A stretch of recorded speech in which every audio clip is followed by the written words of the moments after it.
We'll definitely keep that in then. We'll fade it. We'll have to fade that somehow. Welcome back. Dude, so what were we just talking about before we started recording this? Shit. Farms, Maple Sunday. Oh yeah. Where's like the big place? Snell's, right? No, You're no, talking no, it's not Snell's. No, Snell's is no. There's like one that the fucking all the bullshit news go and like attract themselves to. It's like major. There's got to be one big go-to place in fucking Maine. Well, like Smiling Hill Farm comes to mind for me, or They do it too. Pineland Farms maybe, but that's like gray, mid-Maine. Dude, that place confuses the fuck out of me. Yeah. It's enormous, and you can do everything, Well, and they sell everything. Well, they have like tough runners there, like the mud runners they do there. They do? I know there was at least one a few years back, like that went down there, like because there was coworkers that were like, we should do that. I'm like, no. But yeah, they have obstacle courses and things in there. I've seen people fucking snow walking with their snow skis and fucking the snowshoes. Snow skis, snow walking. I've seen snow. I've seen snow skis. It's called skinning, and you put. It's kind of like a sandpaper or like. It's fabric. It's a fabric that sticks to skis. Like felt? Yeah, and it only goes in one direction. So as you slide forward, all the pieces go forward, but as you slide back, the pieces kind of bite into the snow.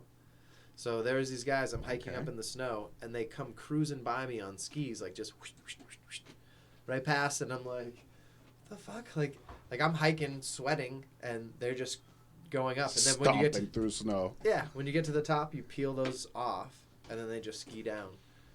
That's cheating. Yeah. Well, You should get yourself a pair. well, that's an investment, man. You Yeah. have, like the boots, the bindings. I was like, it looks cool. All those. There's a lot of stuff that I wish there was like rental services for. Like There might be. That could be a niche you could set up. You'd have to get every single boot size like, Oh yeah. to deal with that. You have to touch people's feet on a regular basis. No, Not my deal. No. Somebody though, someone wants that business. Asian people. They do pedicures already, right? So Yeah. What's the difference? Do you think they like it, or is it?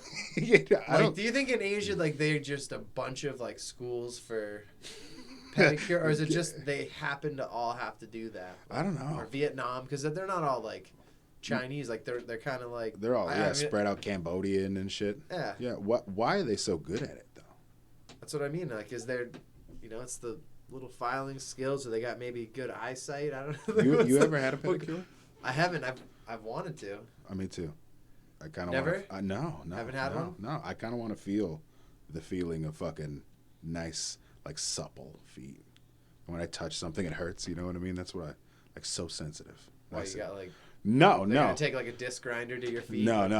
I'm not like a turkey vulture. But that would be nice. I got big ass fucking feet though. That I might have to pay extra. I got like a 14 triple E. Well, I mean, I'm like not super embarrassed kind of person, but I'd be like, I don't really do anything with my feet, and I walk. I'm hiking. I bash my feet. Some of my nails look kind of messed up, so I wouldn't want to embarrass the ladies and like.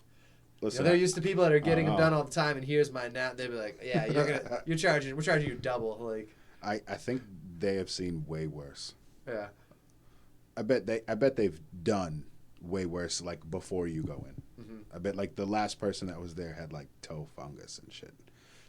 Like real case of the ringworm. Yeah, that's what you got to be worried about too. Like, do they clean that stuff? They just take the same file on. Nasty person, set it down. Your turn. That's what I think. Yeah. They just set it in a solution that they think is sanitizing something, but it's just Kool-Aid. Like, you want a hot towel for your face? It's the same hot towel for each person. I've never had a hot towel on my face. Is it nice? That's a nice feeling. I feel like it'd make me sweat. I mean, that's kind of it's exfoliating, or it's like a sauna, but just on your face. Yeah, softens you up a little. I feel like I get an ingrown hair in my face just doing that. Oh, you're all right. Oh, yeah. If you fall back, you'll fall into something back there. There's a wall like maybe a foot behind Oh no, you blow right through the door. That would okay. be. We Hello. should take the podcast to the pedicure place. Like a mobile. On-site podcast. Here we are. Asking the hard questions. Yeah. Well, yeah, because they Do can't you answer like them. touching this old ass woman's claw toe foot with the bunion on the side? What do they do for that? Hey, you've had a pedicure, so you could answer these questions, right? Do you think these motherfuckers like to touch the feet? Absolutely not. Absolutely not. Are you sure? Oh yeah. I The don't. last dude wore gloves. Well, I mean, it's Rona season, so everybody's got gloves and a mask on in their car. They must have it there. Which Rona's in season right now? I don't know. Oh fuck, we lost track. I don't know. We're going on 8th season, I think. I don't know. Good lord, man. It's going up against Survivor. Could you imagine if they filmed the Survivor like season where people were just stuck in like a COVID camp? Just It's with Big Brother, but like- perpetual. And someone's definitely gonna get it. It's that contagious. Yeah. Is that even the word? I don't even know. Crazy. Well, that's what they pull out. The numbers like, Sally, you have COVID. You have to leave. Yeah. You have to leave. She You've starts left the crying. bubble. That's what it is. Like, are you in the You've bubble? left the bubble. There is You're a- kicked out of the bubble. You can't be in the Listen, bubble. you can email COVID and be like, listen, you can't come to the school no more. Uh-huh. You can do that? Yeah, they just did it. Biddeford and all them, they just did it last Wednesday. They emailed COVID and said, Who can't did? come into our Was that school. like a thing they did for the school, the kids to be like, hey, let's email COVID. no. Let's make a Santa Claus fucking list. Is that That's like crazy. a bomb threat? Like COVID? God. There's COVID in the locker. Click. COVID. I can't imagine how it would be to go into school like throughout all that shit.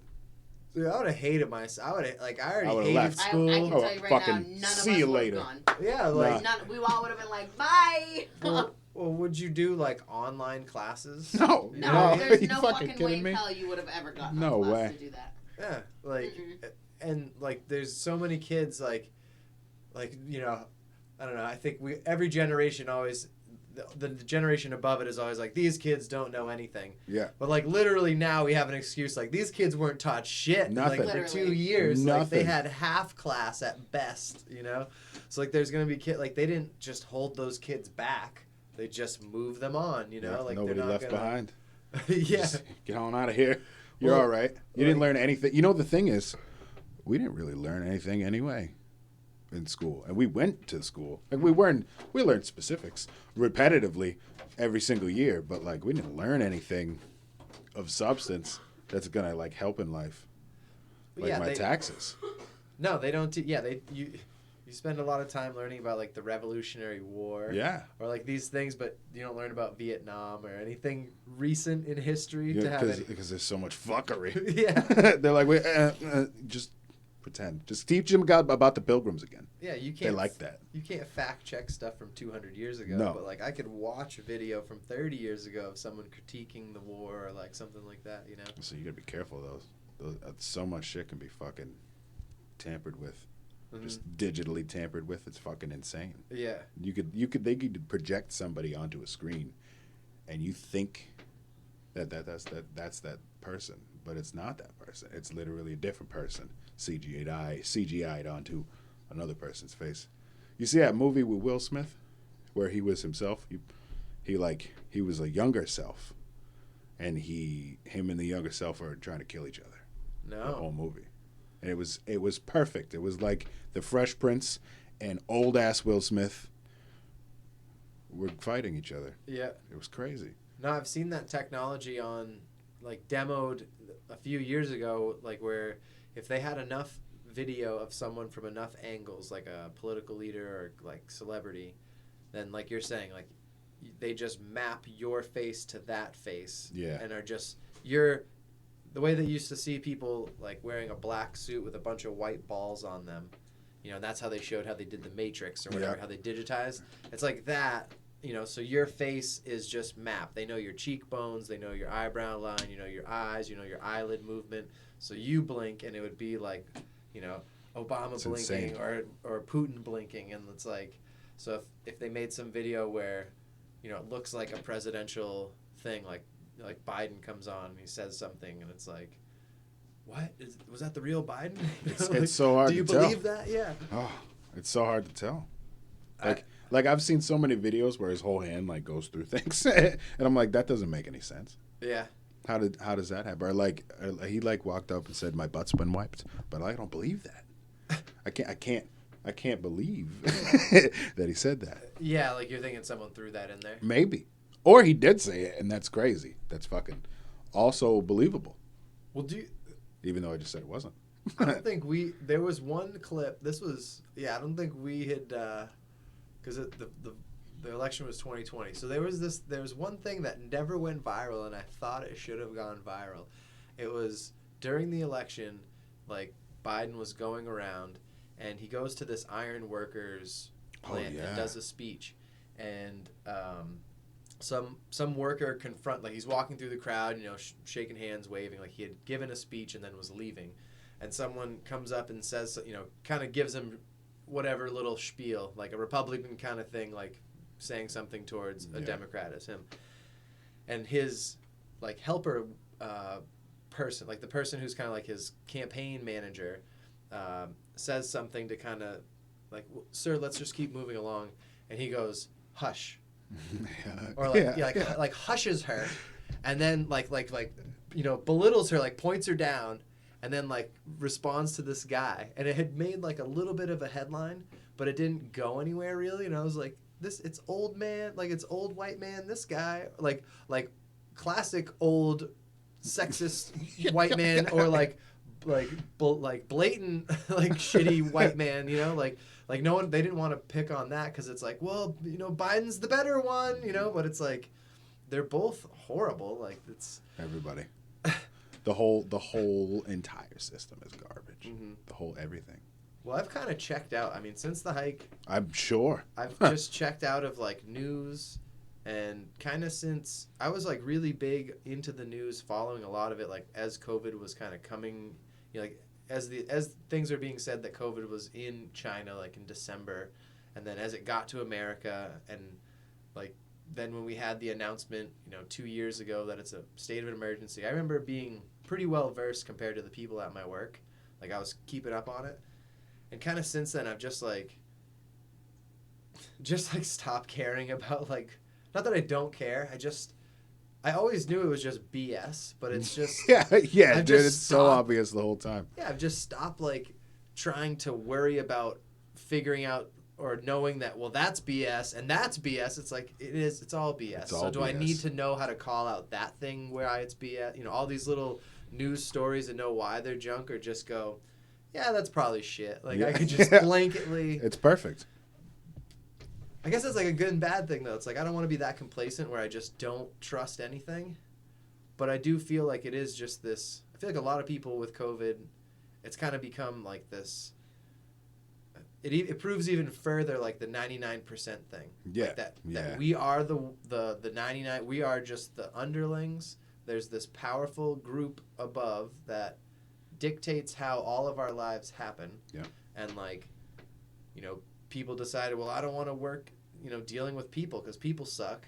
So, like, that's why there's, like, a lack of jobs or lack of people in, like, service type jobs. And that hasn't, you go places and they always are hiring servers or those kind of things. Like, people have had this, like, culture shift, I think, and, like, I'm curious where it's going to go, because I almost feel like in my mind, like, we all just stopped giving about COVID, and now it's like Russia. Yeah. Like, we're like, Russia, start some shit so we can... It was so quick. Just a seamless bam to bam. Yeah. Like, it doesn't even matter. COVID, nobody even thinks about it except medical establishments. Yeah. Like, you can't go in there without a mask. It's an occasional story that gets brought up, but now like, the news cycle has even moved on from COVID. It's nuts. And, like, I think it did. I don't know. I think it's caught, like, it did. I don't have, like, a thesis, but, like, it highlighted a lot of, like, things that were wrong. Yeah. And I don't think it just going away, like, remedies those things. Like, people were made aware of a lot of, like, issues because of how things were shut down, and, like, we decided that, like, school's not important, but going to a hair salon is important, or you know, all these weird things that just didn't line up, and people, I think that people that generally thought there's someone out there figuring this out that's smarter than me and like I can trust them. I think there's more people now that are like, yeah, nobody knows what the fuck's going on. Yeah, Like, nobody knows what the fuck's going on anymore. you know, like there's been no real answer of like, where did it come from, or like for COVID, like where did this come from? Where did this It's start just a from? constant dick around. They when it all first happened, we could tell it was bullshit.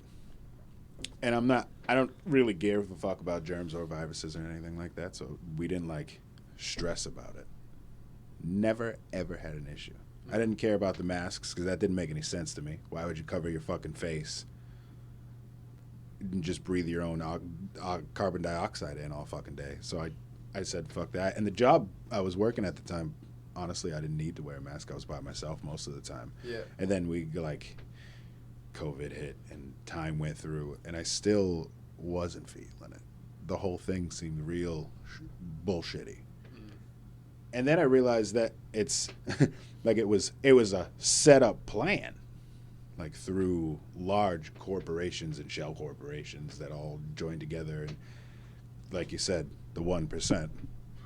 It's fucking crazy, and it never ends. No matter how deep you keep looking, it never fucking ends. So like, I'm right there on board with you. Like it's at some point you just gotta be like, Yeah, I think I've just like given up on doing the legwork of going into that rabbit hole, you know, because like. But what's still amazing is even though I don't really try to like dig for some of those things to point it out, because I don't have like a bullhorn to like get anyone to believe me, even if I were to find something. they pretend they didn't hear it anyway. Yeah. But as I see stuff happening day to day, like I have little light bulbs. So I had this conversation with a friend, and I was saying like cashless payments, having, you know, driverless cars, or like workerless places, contactless things, like all these things were something that large businesses want. Like we don't want to have to pay a worker. We don't want to have to. We want you to just. So like, you know. McDonald's, now it's you either do it on your phone or you touch a little screen. Like you don't have to like talk to a person. Out of the you know, well, it's safer for the worker, you know, like That's how they do it. I mean, I haven't been to McDonald's in years. I haven't. I don't even eat that shit.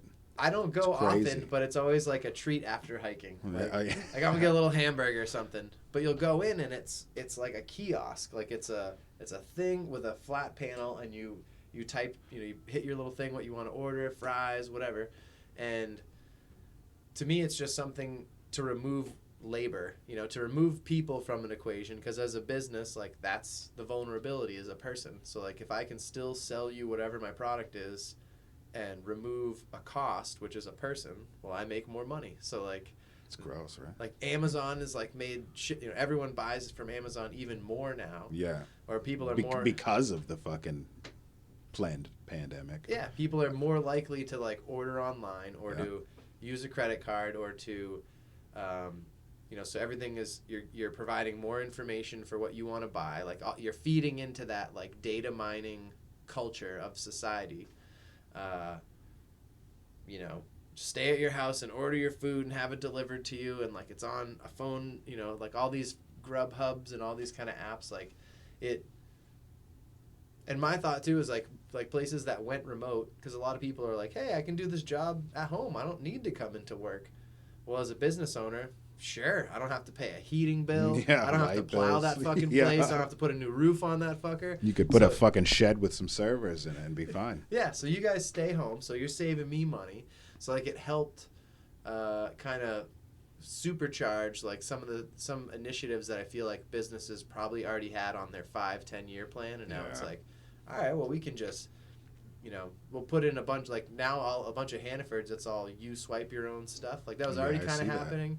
And now it's even more so, because it's like, well, you trust you touching it. You know, I don't want to give my stuff and have that person touching my stuff. And then, you know, well, if I picked it up and I put it in my bag, then I'm clean. You know, it's kind of... It's weird. I don't know. It's so weird.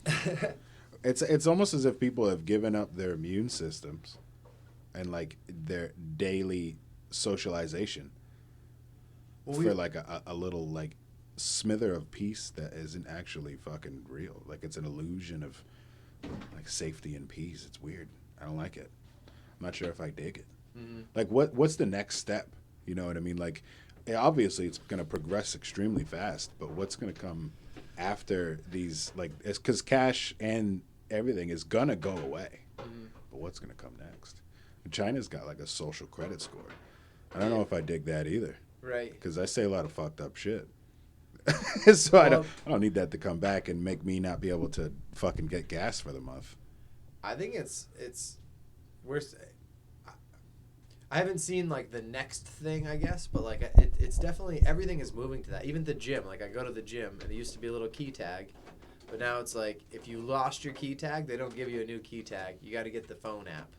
So now your phone checks into the thing. So everything is slowly moving to your phone. Like you have to have a cell phone. Like emails slowly is like, we have to send you this 2-factor authentication. Like you have to tell us your phone number to prove that you're a person. Like you can't just not have a cell phone these days. So it's like every person is slowly being like, if you want to participate, you got to do this. We're not going to allow a niche of society that just doesn't get along with this.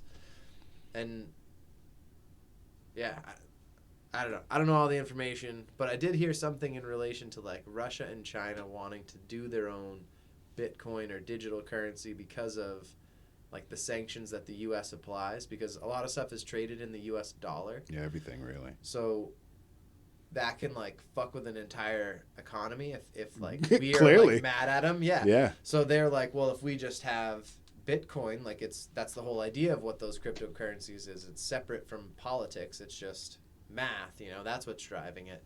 So I don't know if like, that's kind of going on right now. Like there's crazy inflation happening. Like shit's fucking. Well, when you fucking just throw money at us, money that doesn't exist, like 80 or 90% of all the money in circulation was printed into the last 2 years. Yeah. Like all of it. All the money that has ever been created, 90 or 80, might be 80%. Well, like paper money or just like paper like money, fundage?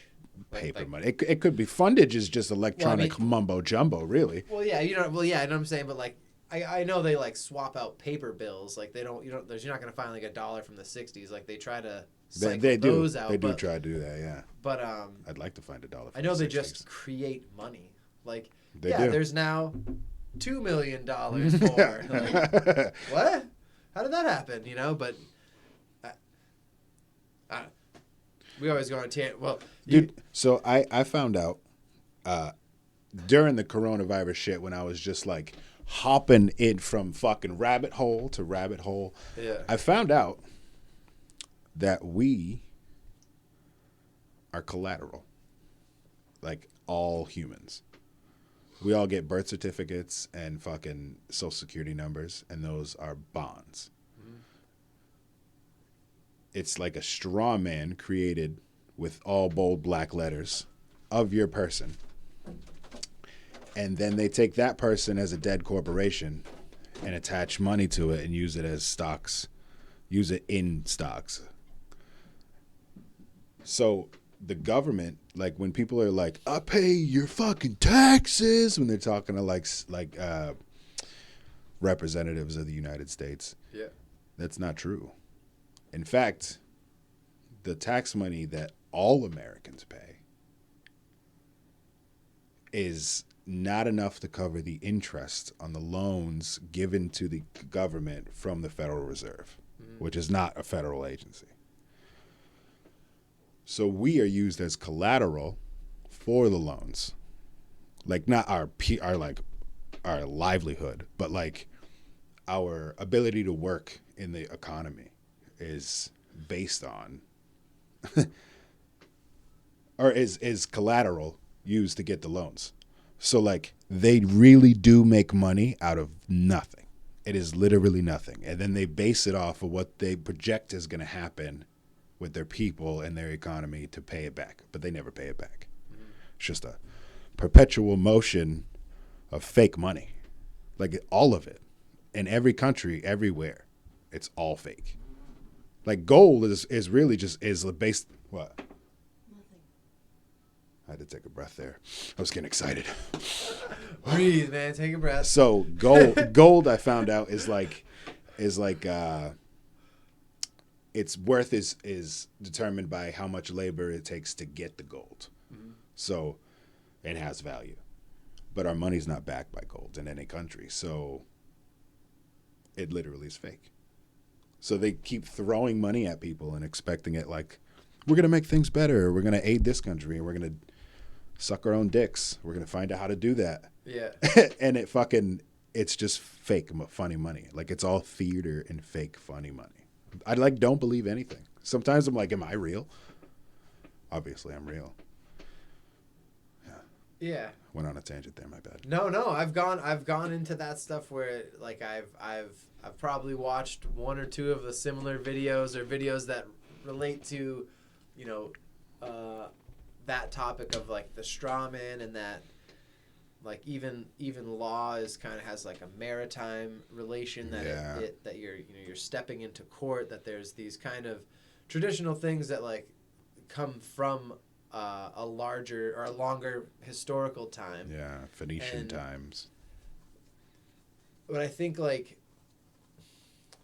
so like I can't disprove that or say like I agree that those are things that have happened, but I think like the thing that is interesting with like money, like it's a trust thing. You know, if I give you, like we have a perceived value of anything. Yeah. And that value can go up depending on where you are or what's going on in life. Like, I was at, you go to a concert and like stuff's more expensive because, well, it's within the concert. Or you go to a place and you're far away. Well, they had to bring that shit there and make it for you. So it's like going to cost you a little more. There's some rarity to that. But even in your own mind, you can still feel like justified of like, I get that you had to do that, but I still don't want to pay that. Yeah. Like there's this value, like we have value systems, and what I think is fucked is like you and me are just, regular guys. We work and we get money, we buy stuff. Like I don't invest. Like no, not really. I buy something and I invest in myself. Yeah, Yeah. But there's people that invest and their livelihood is made on investing. And the investing game is like, there's just that story that stuff gets more valuable, right? And what's fucked with like the money, how we make money, is people that have a lot of money know that, well, they can get money from the government at a really low interest rate. Like the past 10, 12 years has been like a 0.5% interest. So you give me $100 government, and I'll give you $100.50 in a year. Or, like, I'm pretty sure that's what like a 0.5% works at. Like, it's minimal. But within a year, everyone in the money industry is like, well, stuff grows by 3%. And, like, this year, stuff's gone up by 7%. Like, gas, oil, like, I paid $3.39 for oil, like, in February, and now it's, like, $4.60. So, like... Is it $4.60? Yeah. Oh, my God. Someone went into something about that. Goodness. Like there's 40 some odd gallons in a barrel. So when you see a barrel of oil is like at $100, that means oil should cost $2 a gallon. But when you're buying it at $4, where's that? That's $2 of profit going to the oil companies. That's so all it is. Oil companies are profiting like crazy, and everyone's like pointing fingers at, the government and saying it's the government's fault. But the oil companies are playing with the fact that everyone expects things to go up in prices. And they affect it by pumping more. There's no limit. They just decide if it's really expensive, we can just pump less and people will still want it and we'll make a fuckload of money. And if we need to invest or take money out to like open a new oil field, we can get a loan for wicked cheap and pay that back no problem and still make profit. So like a lot of these big businesses have done that through this time, like with money. Like I know that about money. I don't know but I know that has definitely been going on. And like if I could have been able to take advantage of that, like if I was like a hedge fund place and I could get a loan for $100 million, throw that $100 million in some fund that's gonna bring me 3%, I can easily pay them back at the 0.5% and make 2.5%. Like that's how these Perfect. on That's a how they do million, it. 100 million, a billion. So like that's what these large companies have been doing, where making their dividing that 1% from the 99 even further and further over these past few years. It's And class welfare. Yeah, and COVID's War, like amplified that warfare. shit. My bad. Class warfare. Yeah, and where were we going though? Like, yeah, like we're all pawns in the thing. You know? Yeah. Like, Yeah. like our little transactions. My thought too. Well, I always go on tangents, but I think this kind of relates. You know how last year there was like AMC, like we're gonna go to the moon. We're gonna all these amateur investors. We're gonna screw the system, right? Like we know more because we're on Reddit, and like the system doesn't know. We're gonna fuck them over, and maybe there are people that made some money on that. Same with Bitcoin. I know there's people that some people have made a killing on Bitcoin. I have made $6, and I then spent that on food, so it's pointless. But what it did do is like, oh boy, because you heard of someone's success on it, like someone else joined Bitcoin, or like the thing that happened at my work is everyone was talking about AMC going up, and then 2 coworkers like downloaded Robinhood, and then one guy was talking about, oh yeah, my thing went up $40 or whatever. So then my coworker's like, I think I'm gonna download that. Like they're doing it, like why not? I'm like, well, you got to give your bank information. Like Robinhood needs a bank account because if you want to take the money out, it's got to go to a bank account. Yeah. So I was like, now you got to give your bank information, probably your social security number. Like, you have to give up information, and it's linked to your cell phone. So now, like, anything cookies-wise is linked that's on your cell phone, that kind of information that can be pulled is easily linked to your bank account. Yeah. And you never would have done that, and you're only doing it to maybe get $40. I was like, think about that. Like, all these people that need people to invest little bits, all of us 300 million that can throw $40, that adds up to a lot, you know? So if you can get just more users or more whatever, like, so I honestly think that these big, that it was like a hedge fund, like, hey, we'll lose 100 million, but now we're going to have all these people that think they can fuck us over playing the game. Like, like the casino's losing business. We're just going to get more people to come to the casino now. It makes me think that it was the whole thing was bullshit. Like somebody on the hedge fund managers, like they were like took their little minions and said, here, make this pretend crisis so it makes us look like we're taking a downfall, but we're not. Mm-hmm. Like a big game of chess. What, false flag?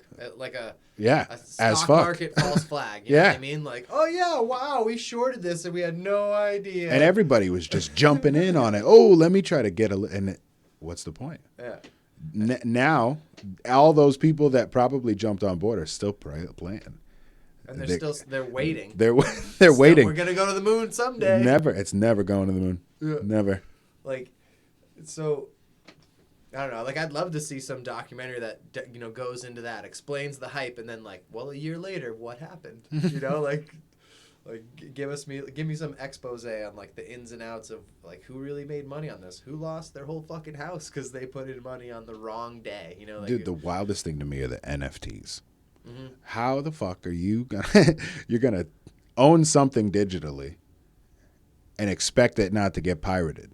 But when it does, you expect money because you have ownership of it. Yeah. And it's just a random valued amount of money on a little blippity, like blips, couple of bytes, like old 32-bit fucking Atari-looking people. It blows my fucking mind. I've heard so many smart people saying that this is just like another just like a dumb fad thing. Yeah. But it's like a tech fashionable cool thing. Like I got the NFT of whatever, like David goes to the dentist or something, isn't that, you know what I mean? No like, clue. I got no like clue. some like a stupid meme video from the 2000s, like a picture of Arthur the Aardvark.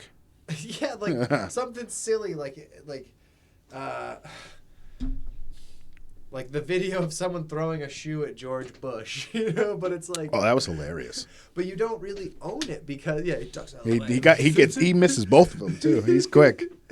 Like it's just another thing to like hype up and to get people to invest money into some weird scheme.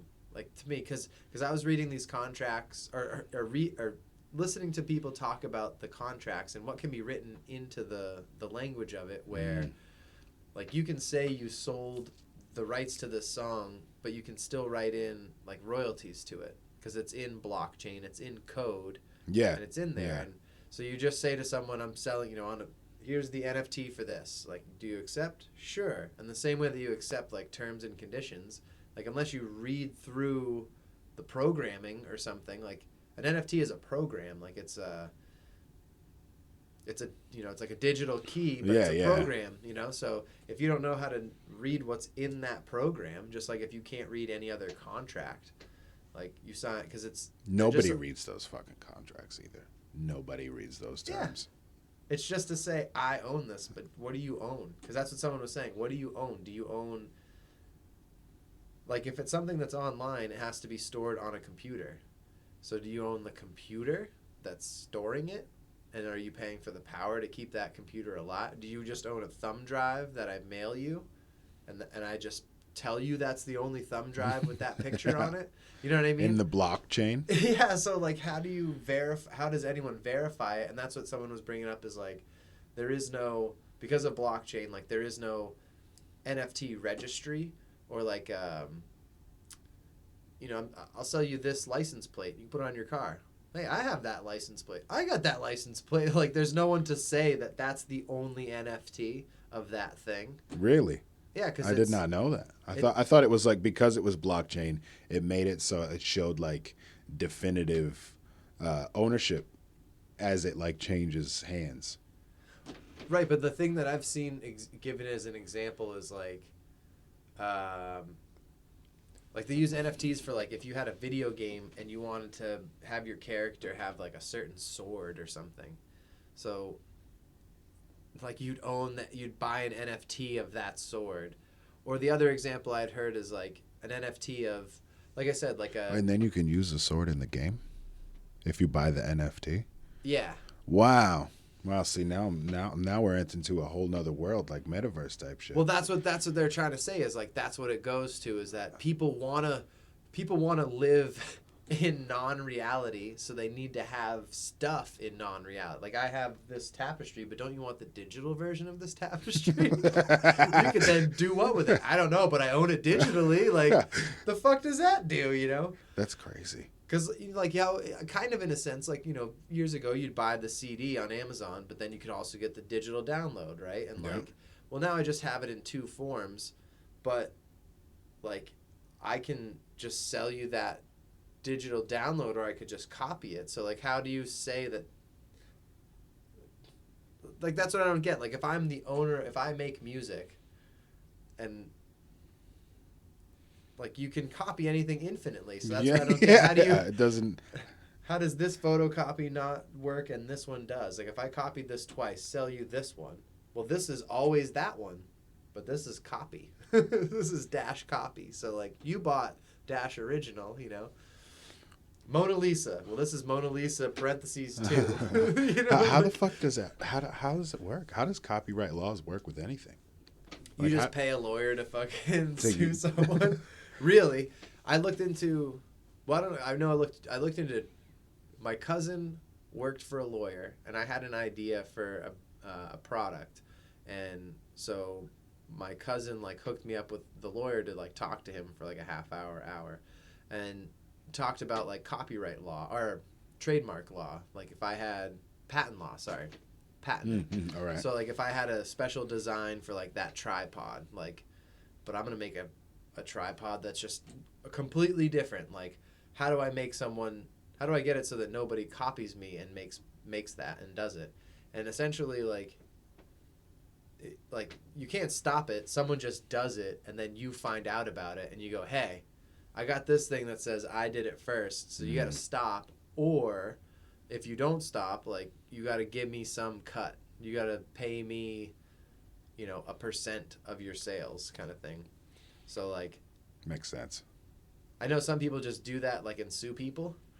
Like, I mean, some people sue people to make money. That could be a lucrative fucking business you have. If you just go around suing people for stupid. That's why they put like labels on the McDonald's cups like they never had them, and then someone burnt their dick off with them, and then Right. they put it on. well, I've seen that with. You can still burn your dick off and sue them, and they'll pay you. I know they do it with. I don't recommend it. I wouldn't want to burn my dick off. No, Like, yeah, no, like no. just to make money. No, it's not. It's not worth it. No, I mean if you're into like pain, if that's your deal, you know, like. like I'm getting paid too. Like, it's a double whammy. But no, there's people I'd heard of that Coming and do. going. They go to businesses and then sue them for not being American with the ADA, American with Disabilities Act. Yep. So like you don't have a ramp, I'm gonna sue you. And even though they're not disabled, they can call them on it because like everyone is supposed to comply. So basically, like people go to these places where it'd be ridiculous for them to install elevators. It's like, well, I'm gonna sue, or we can settle, you know, and I won't sue you. And they do that. Like it's like ambulance chasing, but it's kind of like. What ambulance chasing? You ever heard of No, what's that? Oh, like it's just like lawyer, like when you see like Joe Bornstein, like, have you been injured? Call Yeah, us. yeah. Did you fall at the yeah. market? Like we'll sue those bastards, get you $500, and you'll pay us $490. You know? You know, I always wondered if they did good business, Joe Bornstein and shit. But like, obviously they do. What's that other one? I don't know. If you advertise that much on TV, you think you do that business? That You shit's gotta remind expensive, people dude. how much you are or like who you are. Like there's some businesses that they don't advertise and people go all the time. They do. But like other places, you're like, I always hear about that. Like Big Al's. Like I've never been there in my life. they recently closed. Yeah, I seen that. That's why it was top of mind in my head. That sucks. It's too bad they couldn't like have like a family member take it over and fucking make it like mediocre sized Al's.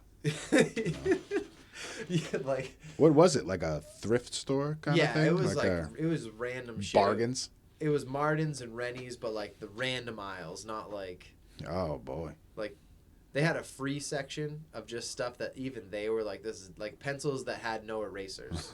Stuff like like stuff like that where you're like, all right, I'll take one, I guess, you know, and it says Florida on it. Like, where'd you get these, Al? Like, you ever been into like industrial hardware in Bedford? No. Do you know where that is? Wait. Yeah. Yeah, I have been in there. Yeah. And it's like everything's from like 1970 in there. Yeah. They have Everything though. They have some stuff at the best price you'll ever get. Yeah, man. Like, they have the exact one stainless steel bolt, this weird thread, and it's like $2. But then they'll have like, you know, garden gloves, and they're from a package where it's old cardboard, like it's from the 80s, Yeah. and they're like $14.99, and it's like something you'd get at Walmart for $3. So like the stuff their bread and butter is like the stuff that's out back, and right when you walk in, it's the stuff that no one has ever bought, like safety cones, $23. You're like, the fuck, like who's buying this thing? I would buy a safety cone. Yeah, I would. It would come in handy. Just to like talk. Yeah. No, I'd put it in the kitchen so that the kids wouldn't go past. I'd be like, don't pass these fucking cones. They like to run full fucking speed, like Usain Bolt through the house. Yep. So I just block it off, put like a stop and yield How slow. old are the little ones now?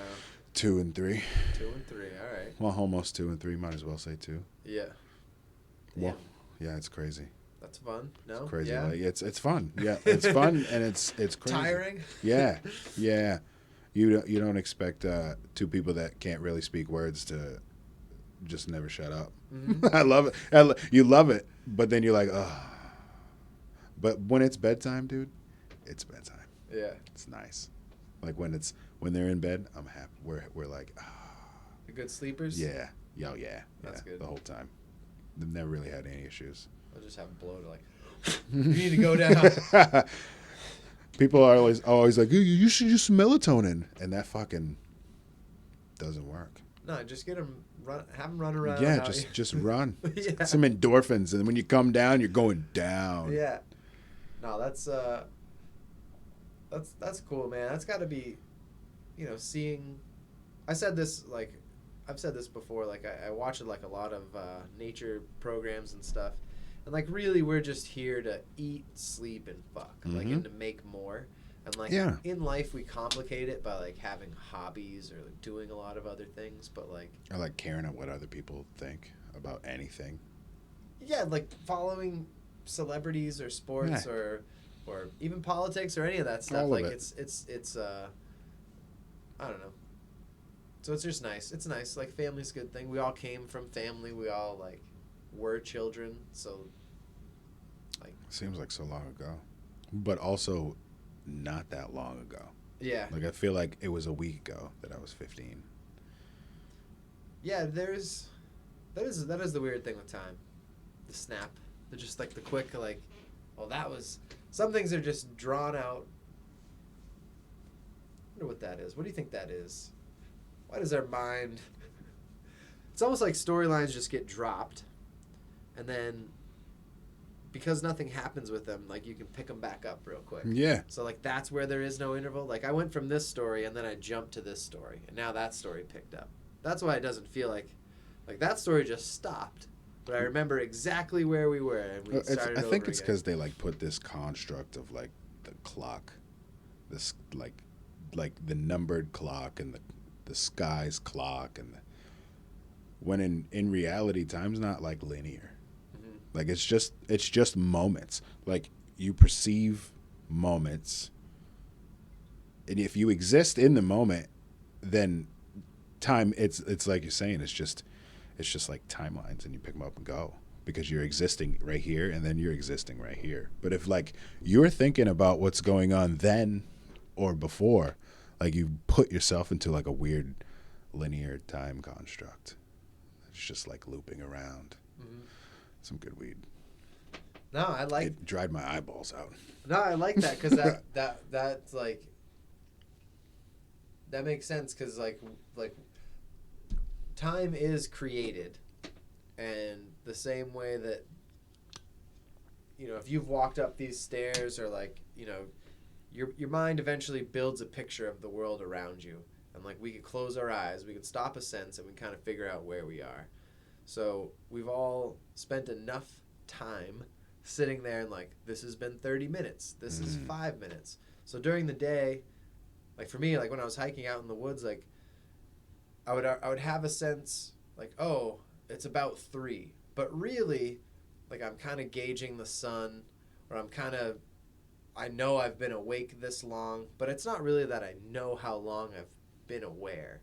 But when you're sitting in a moment, it can you can be watching a bird or like watching some waterfall or something, and that can feel in your mind like you'll remember that 10-15 seconds as if it was this huge chunk of your day. Yeah. But then like I was walking for 6 hours and I don't remember the 6 hours of walking, but I can still tell it's 4 o'clock right now or something. So there's like the act of just like experiencing time where like we've just practiced that because we've been alive, but then we are just people that like live in the moment, like you're saying, like you're experiencing something and you're absorbing it and it feels fuller, it feels more interactive, so your mind is like it's filling your mind more, and then you just have points in your day where you're like, this is dull, but I know how to remember it's been dull for about an hour. That's what dull feels like for an hour. You know what I mean? And like you track it down and like, yeah, it's probably about noon. Yeah, it's about noon, you know? Yeah, we are creatures, man. Like It's weird. We live a weird existence. Well, how do you feel about the never changing our clocks again? I don't know. A lot of people have said this. Like this is the first time I've heard it, and other people were surprised by it too. That there's higher instances of like stroke and heart attack, and accidents like around like a 2-week window after changing clocks. Like that it messes with people's sleep, and then they're just more tired at the wheel, or it causes more stress or something. So that was weird to me, and I've always felt like it is like a weird anxiety just knowing that there's a loss of time or there's a gain of time and there's a confusion. So there's kind of no need, but to think about in December that it's going to be 8:15 before the sun comes up. That's crazy. Yeah. I will have been at work for fucking hours. Yeah. And like you think of Hours. kids that like walk to school, Oh my god. or like But they probably did that because they're like, it doesn't matter. You're at home during school anyway. Don't worry. There's more Rona to come. well, that's yeah. Why was it unanimous? Like I don't know where it went, but I know it got passed unanimously in the Senate, and it had to, at least the last time I saw it, it had to hit the House and then have the president sign it. But the fact that everyone in the Senate was like, yeah, it's a good idea. Like, Why didn't rubber they do stamp. it before? Wouldn't it have been better, like if we didn't jump the clock ahead? Like it would have been way better if the time just stayed the same, right? Because then the sun would come up earlier in the winter. We'd have like a way shorter day, but fucking who cares? You'll be awake at a decent time. If In we my eyes, slap your contacts, man, oh dry right out. They like fucking like a fucking what's it called? It holds a jewel. I don't know the word. It's gone. I want to say like bustier, but I know that's a bra. It's a fancy bra. Broche. A broche. Like you know how a broche holds a yeah prongs Yeah. wrapped around that shit. Yeah, I'm surprised you don't rock the glasses for the podcast. it fucking Have the inquisitive it would be glare from the screen and the fucking lights, and then that glare like doubles off my eyes, so I wouldn't even see you. Yeah. I might be half lying, embellishing. Start wearing like prescription sunglasses. I should rock the what's his name? Fucking Horace Grant goggles from the Bulls back in the day with the whole strap. That's about the depth of my basketball references. Yeah. Anything that stops after like 99. Yeah, because that's when it was cool. Now it's all weird and I can't really watch basketball. It's boring. Yeah? I can play. Like I love to play basketball, but watching dudes just squeak up and down the fucking court I can't do it. They're just back and forth. See, I don't follow it, but I know like people bitch like football, like they changed some rules. Basketball rule change, like okay. I don't even know what rules they changed in football. Yeah, I don't know either. Like it was maybe some subtle shit. It was some point of conversation at one point. Like where I used to work, like guys would come in. There's a couple guys that really liked the Bruins. So if they're listening, sorry, but like I always had this weird, and I gave them shit for it, but they would be like, "Yeah, man, we just really sucked last night," and they would talk as we. And I was like, "That's a weird." What position were you? Like, I didn't see you out there. I didn't see you on the Nesson highlights. Like, what was going on? And that people with sports, like, you don't play. You never even did play. Never. And you're now a part of the team. It's and weird. you have this rivalry for people from another city in our own country. Like, we have this division in our own like we divide within our own country. We're so tribal. Yeah, like it's such like we're the United States, but we have intercity sports bouts to say who's the best city. But we're united. Like what? It's like this oxymoron of, and it's always like salute the flag and flyovers with like it's a very patriotic thing. It is to like watch sports, but like it's two parties and it's always fighting. Like who's gonna win, and if there's a tie, it's like well, like, we have to prove someone's better. Like it's just a duality of life. yeah. It's always two teams fighting, no matter where you look. Imagine if sports was 3. Like how would that look? That'd be intense. Can you imagine 3? There's 5 people on a basketball court on each team. Imagine 15 people in a triangle just running at each other trying to get one ball. That would be fun. Like that. Yeah, if anyone's watching that's a sports person, task you with that. Create the game that's 3-team basketball or 3-team soccer or 3-team hockey. Like, that'd be fucking, like, how would you play that? Would it be 2 puck? What if you did 2 pucks? Can you imagine 3 people UFC? How does that's tough.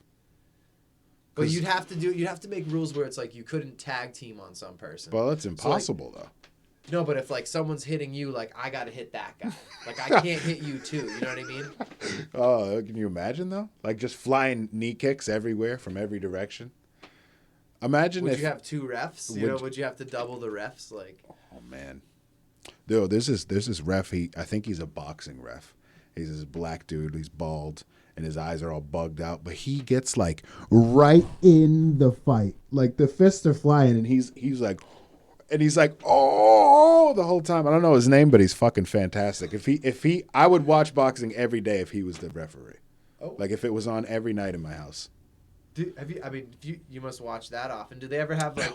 Oh, okay. No. I don't know if they have ads for like. Do you want to be a ref? Like, how do they like? Where's the feeder programs for the refs? You probably got to put your time in at a ref gym the same way the boxers do. Oh no, they don't have whistles. They're like dodging punches and doing the opposite and like. One. No, you didn't say it with enough veracity. Yeah. One. Yeah. No, because there's gotta be. Shit, that's even a great like commercial series. Like if I was gonna be like the UFC person, like you just do like the ref, you almost make it a joke, like the way they did Geico with the fucking caveman. Like you just have this reoccurring character of like the silly ref that's trying to earn his chops, you know, and like. That would be pretty good. That'd be a good Super Bowl commercial. I want to work for a business. I've said this before. I just want ideas, like. Just you want to work at a think tank? Yeah, like there's a think tank in this. Portland. It's called the Portland Think Tank. It's right on Congress Street. But is it like a place where you rent office space, or is it like? I have no idea. I just seen the word think tank outside, and I was like, I wonder what they think about, because I think all the time. It's just about tanks, man. It's all about tanks, dude. God, right in the name. What kind of tanks, though? All kinds of tanks, like water tanks. Or like mobile death-destroying tanks. Yeah. Tanks. They think about it. Tank tops. Oh, shit. Imagine getting paid to think. Dude, that's fucking... I What think a lot of people do get paid to think. Solely just about product ideas. Yeah. But do you think or do you see? Like, do you see or do you think? I know this is a hard one to make into a sentence. When you think, do you hear your own voice? No, I guess think about what? If I'm thinking about words, I'll hear my voice. Like I'll hear me saying it. Now, when you're thinking about, like in your head and you hear your voice, can you think about you hearing your voice while you're hearing your voice in your head? Yeah, like if I read something, when I read it, like I'm not just understanding the letters I see. My mind is hearing the word read. While you're I guess it's in my voice as I see it. You know, I'm reading. Like I don't have an example of a word, but. And then while you're reading it, and your mind's hearing you read it, and you're also like understanding it and reading it, and your mind's hearing you read it, are you visioning what you're reading? Sometimes, because then I get distracted. That's why reading for me like is hard. It's so hard, dude. So I've been trying to read the Book of Enoch for like a month and a half. I've gotten 10 pages in. I found if I read aloud, like if I actually speak it, it helps me, but I still will get distracted. Like my mind will still, if someone's if it's a character explaining like they're walking by the river and it's talking about fishing and some detail about that, and then my mind will just go on a tangent about like going swimming in the ocean or something, and then I'm like, I know I'm still reading, but it's not absorbing. You know, I know I'm seeing those things, so yeah, I don't know what that. When you go back. Like, because, like, obviously you're like, fuck, now I got to go back up a little bit. And then you read it. Do you read and you realize that you've read it already? Like, you're like, oh, fuck, I already read that, though. No, like, there's been times where it's like I've realized I've gone almost a whole page. And then I'll go back and it's like, how was I that distracted? Like, my mind is still on, my eyes are on pace with going down it at my reading pace, you know? But then I'll get somewhere and, like, my mind will be thinking about whatever. Snickers bars or something. I'm like, wait, what? Go, and then like, did I stop here? When did I stop paying attention? Here? No. Oh fuck! All the way over here.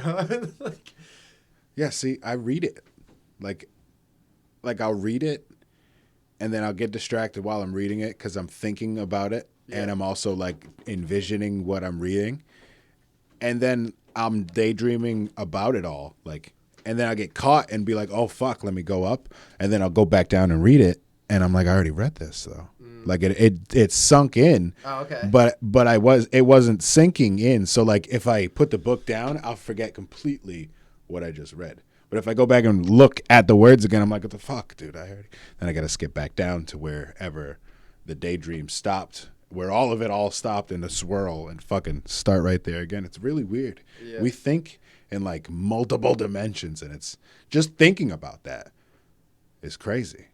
I found like when I was on the trail, I listened to audiobooks so I can't like look at something while I'm walking. But I would be hiking 6 to 8 hours a day. That's why you set such a fucking pace. You just got fucking Zone out. yeah. Like at first I was like not trying to listen to music, but it eventually got boring, and I hiked by myself, and I only hiked like with someone like this close to me, like 10 days.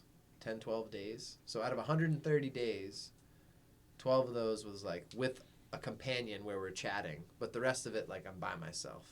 So I would let myself like hike for the first hour or two, and then maybe throw on like a podcast, get my mind going, hike another couple hours, and then save like the afternoon for something, and then the last hour of the day was like free and clear, like nothing to listen to. But I found listening to a book was so much easier because, like, I don't know, like you're hearing it, so it's like that monologue. Like you don't have to do any action. You're getting that input. We all know how to hear. Like that kind of can just happen. Unless you're deaf. Like you can eavesdrop on stuff. You know, something will catch your ear, and you're like, the fuck? You'll hear someone talking, and I'll visualize it too. So like, I find like audiobooks is right the way now to with do. him. That's why I looked away, because he kept looking up at me, and I was staring right through him. But I was watching what he was saying.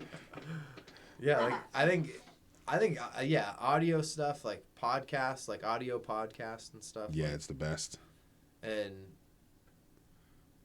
I don't know. Japan. Yeah.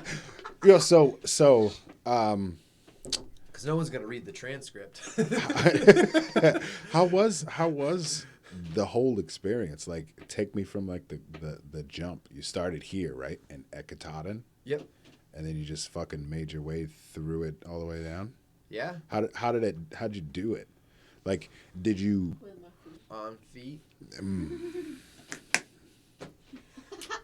Done deal. That's all we gotta talk about. All right. Like did you stay out there the whole time, or did you branch off and go to like take me down your trail with you? Yeah. So I did it southbound, or SOBO is kind of the term. Most people go northbound.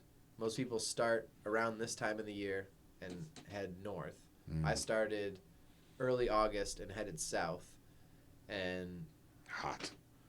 it started wicked hot, but I ended up missing a lot of the bad bugs that you would get in like July and June, July, like going through that. So, but I did get cold weather. But yeah, I kind of took it as, at first I didn't know what I was going to do. Like I did a lot of day hiking, but I didn't go on week-long backpack trips. That wasn't like what I did all the time. But what I had heard as advice was to just think of it as like 3 to 5 days, because you can only really carry 3 to 5 days of food. You're supposed to think of it as like you're burning like 4,000 to 5,000 calories a day, and that works out to about 2 pounds of food a day. So 5 days, 10 pounds of food, like that's a lot of weight to carry. So Yeah, wow, I didn't even think of that. yeah, That's a lot of weight. on top of your stuff and everything else, you know what I mean? Like just the stuff you're gonna eat. How heavy is your pack in general? So I was around,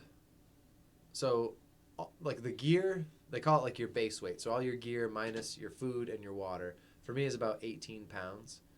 And then with 2 liters of water is about 4.5 pounds, so 22 pounds. And then, 10, 12 pounds of food, so like 35 pounds.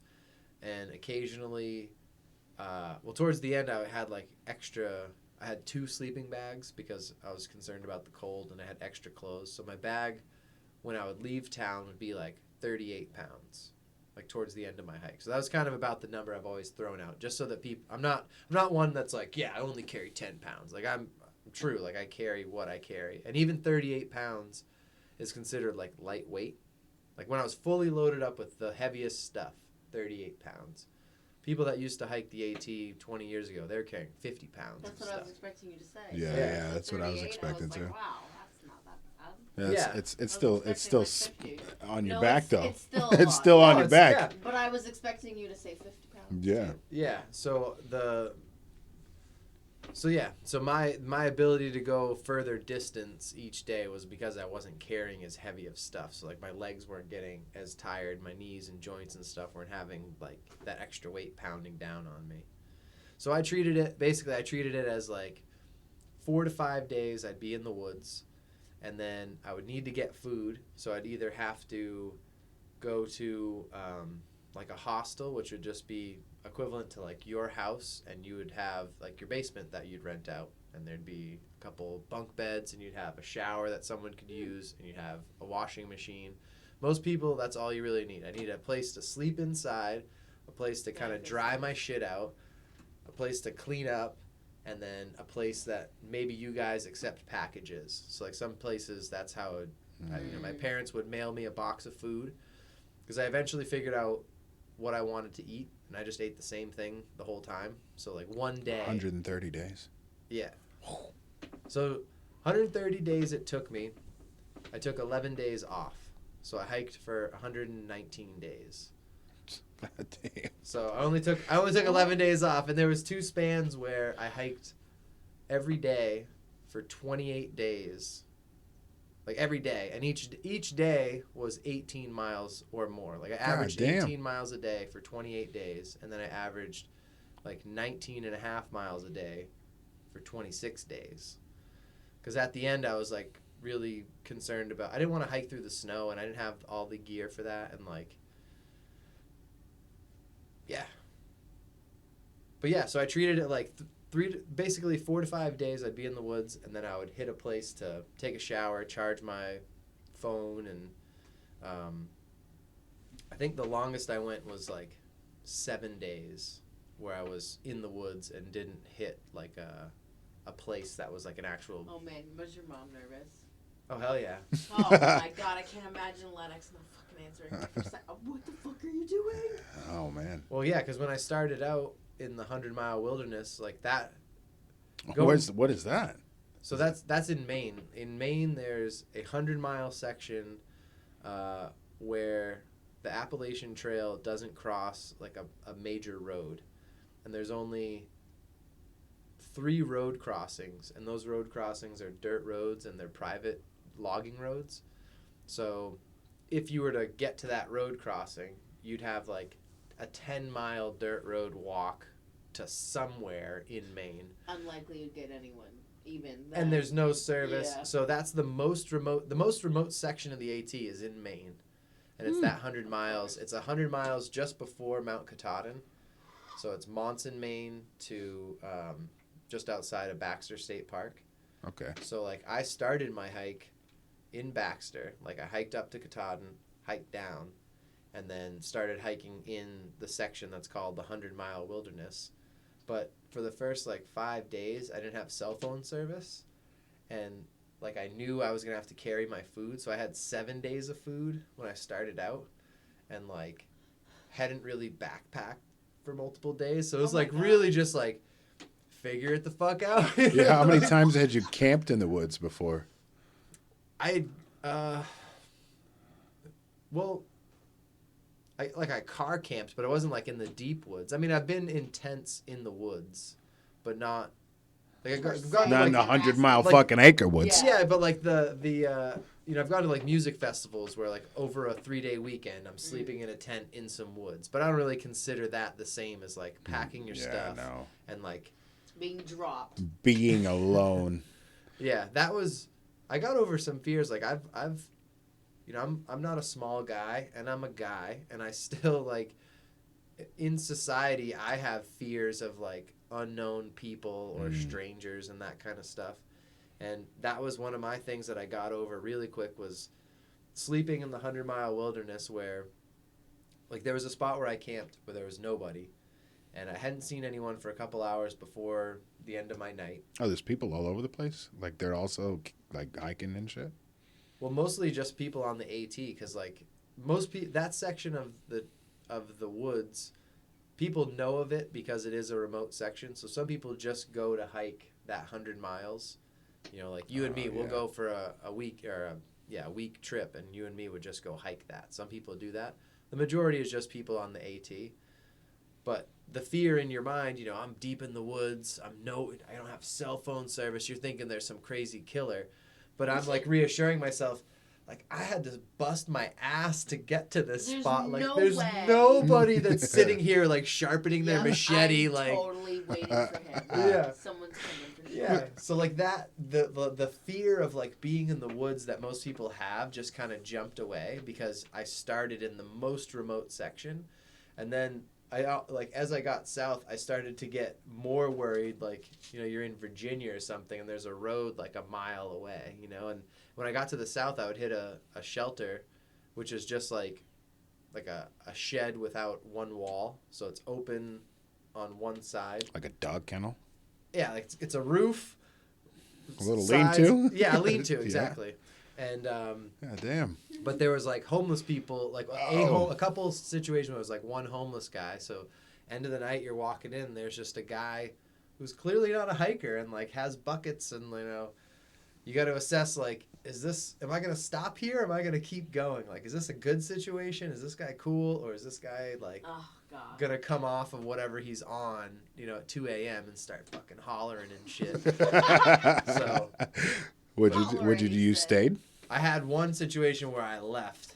I came in and the guy, like, I hadn't seen anyone. It was in Pennsylvania. I hadn't seen anyone for hours. And it was right at dusk. And I walk in with my cell phone. I was using the light on my cell phone because I didn't want to take my light out of my bag. And when I get there, I set my bag down, and there's one guy. It's dusk, so I can't see him. He's in there. He's just within the darkness of there. These scared the piss out of you. Well, I was just, you know, I was like, hey, how's it going? You know, you a through hiker? He's like, yeah.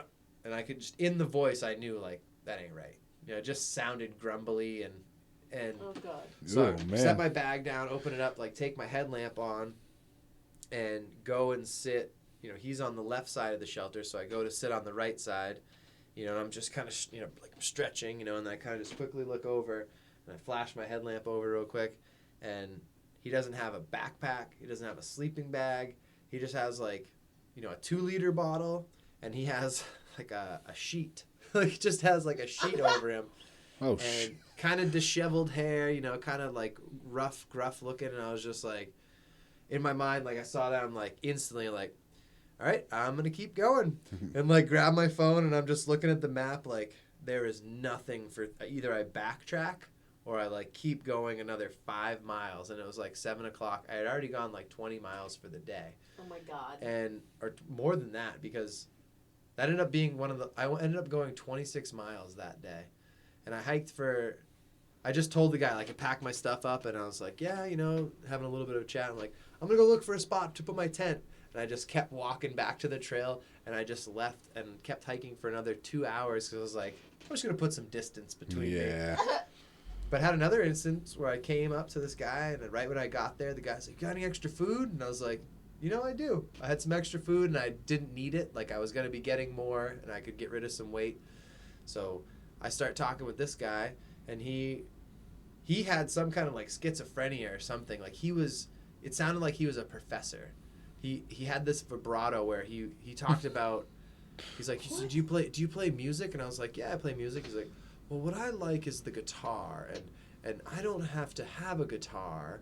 I can think of the scales. So when I think of an E major, I think of the E scale. And he goes, and I was just like, it sounded like he had heard this on a recording and his mind just memorized it. And he just went play and was just, so he just kept talking at me. Oh my God. Like it was just. Like that dude that put the glass. Oh my, yeah. But, and yeah, so like so I just felt comfortable. I was like, this guy's just weird. You know, he's just like one of the people that society is like, hey, you know, you need to. He's gonna kill you. Well, I gave him food, so we were cool. You know what I mean? yeah. Like, we were tight after that because I gave him some meat packets and some cookies and stuff. So, like, but yeah, no, it was. Otherwise, it was just walking every day. It was like the easiest thing. It was. What sucks about coming back home is, all I had to worry about is not getting really wet, making sure I get water, and, you know, making sure that I'm on pace to, like, get to my next amount of food. And, like, that's all I really had to worry about. And I feel like everybody should be able to at least practice only having to worry about that for a little bit.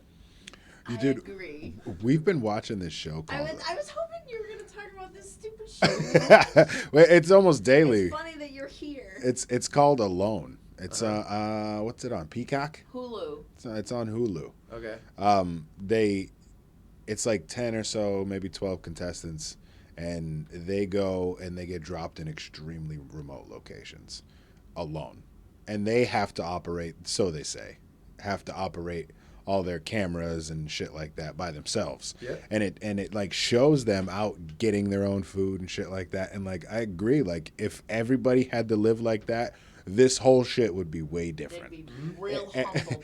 Yeah, it would humble the fuck out of everybody real quick. Mm-hmm. And like they win a prize if they make it however long. I think right now the episode we're watching, they're on like day 70 something, which is crazy, with no guaranteed food. 85 days. Yeah. You have to get your food, eat tree leaves Yeah, and they're shit. literally like some guy just got pulled because his blood pressure was like 80 over 60. Yeah, or it was some crazy. shit. Yeah, it was crazy. I was like, he's Heart dying. He had food too. He was like, I got so much food. He's crying. I didn't want to leave. Literally like a Why'd you walking starve dog. yourself? You fucking stupid. That's what makes me like, I don't know if this is real, but if it is real, amazing. Either way, Yeah. the whole thought and the concept is interesting. Yeah. Well, no, So you're sitting here literally being like, I actually did this though. well, no. I mean, it's. I had this conversation with other people too because like and there's this phenomena too when, well, I'll get back to that. But with the food thing, like there's a term called like trail magic. So like there's people that support just randomly like the idea that people are hiking and they'll post up somewhere where the trail is and they'll have a cooler of sodas or chips or something. Oh, that's cool. Just to be like, hey, you know, you're doing some exercise, kind of like on a marathon. There's people handing out drinks. It's the Yeah. equivalent of Good that. for you. Yeah. Keep it up. Yeah, you know, good job. Here's some cookies. I couldn't fucking do it, but here you go. Exactly. Yeah. And the first time I had that was in the 100-mile wilderness, and this guy had a whole table. He had cookies, soda, chips, all the stuff, and I saw a bag of apples. The first thing I fucking reached for was an apple. Mm-hmm. Like I go to the store all the time, walk right by the produce, but my mind in the woods was like, fresh Nutrition. fruit. Yeah, like my mind knew to value it because I didn't have the like I was just eating fucking Cliff Bars and you know whatever. So You were like a That's bear rough. human I being. fucking hate Cliff Bars. Oh my god. Oh god. Oh, but just to appreciate the ability to have like fresh fruit, like that we have so many. I guess because I was so removed from stuff, like so many things were joyous, like an apple. Like I took so much pride out of being able to have an apple when it just seems so fucking apples, you know. Yeah. And but if my whole day is just me struggling and carrying something, and now I have natural sugar, like my mind is like, yeah. And what was the other thought I had with food? I was gonna tangent, but I'm glad I brought that other thing up. Being out in It the was woods, a guy man. with tables.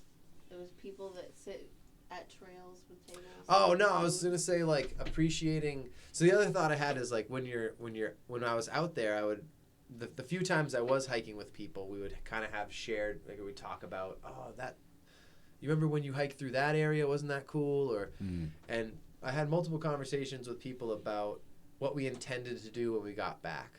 Like we had all had these grandiose ideas of all day, all we're really, like, we all had jobs and we all had a life before, but then we all had to stop that and go walk in the woods. And you can, maybe watch videos on your phone or, like, still kind of text and keep up with social media, but really you can't really contribute. You're just hiking. So a lot of people had these ideas of, like, when I get home, I'm gonna renovate this thing, or I'm gonna learn this, or I'm gonna go take up this hobby. And I had that same thought. And once I got home, like, I kind of went through this weird phase, like, over the past few months where, I was really excited to be home because I got home right around Christmas.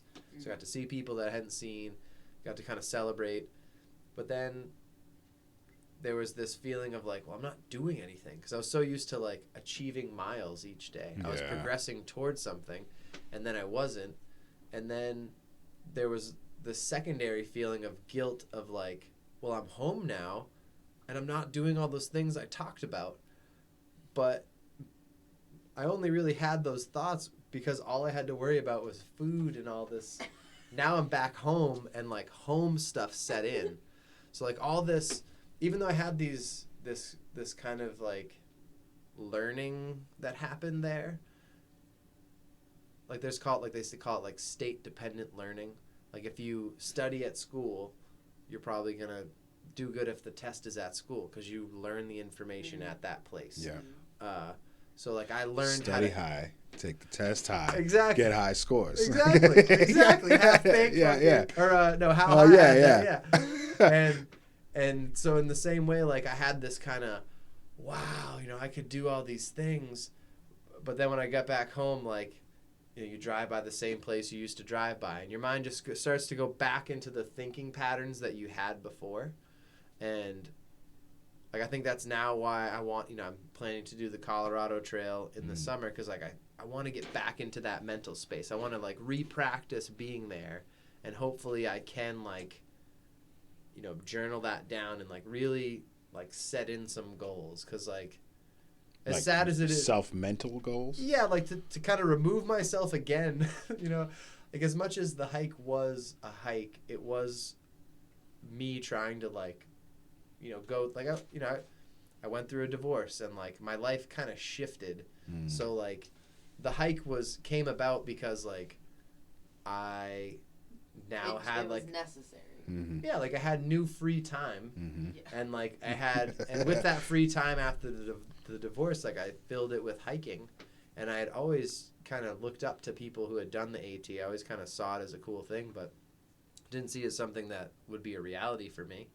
And then, all right, well, I'm going to go do that. And while I'm doing it, like, I'll have 4 months, 5, 6 months to kind of maybe think through some things. And, like, I did, but, life keeps going on, I guess. Yeah, so, it like, does. Never stops. I think that's why I keep going back to hiking. Like, it's like a meditative thing to just be walking, and, like, you just got to think about getting to here, and everything that comes into your mind is just what comes in, and, like, but another weird thing I thought about that might be interesting for you guys is while hiking, I had this epiphany about sex and, like, the over-sexualized nature of society. Oh, it's so bad.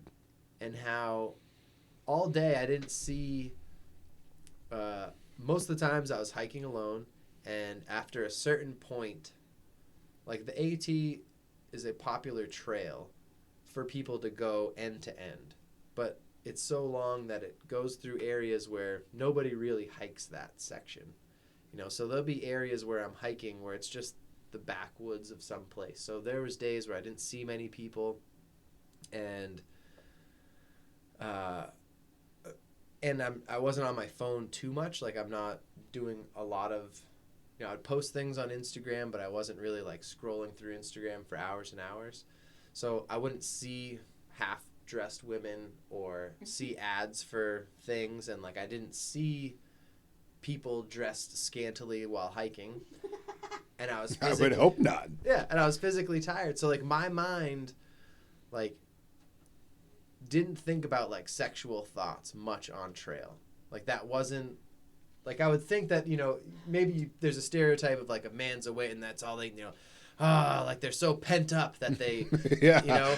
But in reality, for me, it was like the opposite. It's like once I would get back to society, like I would flip on TV at like a hotel or like, something.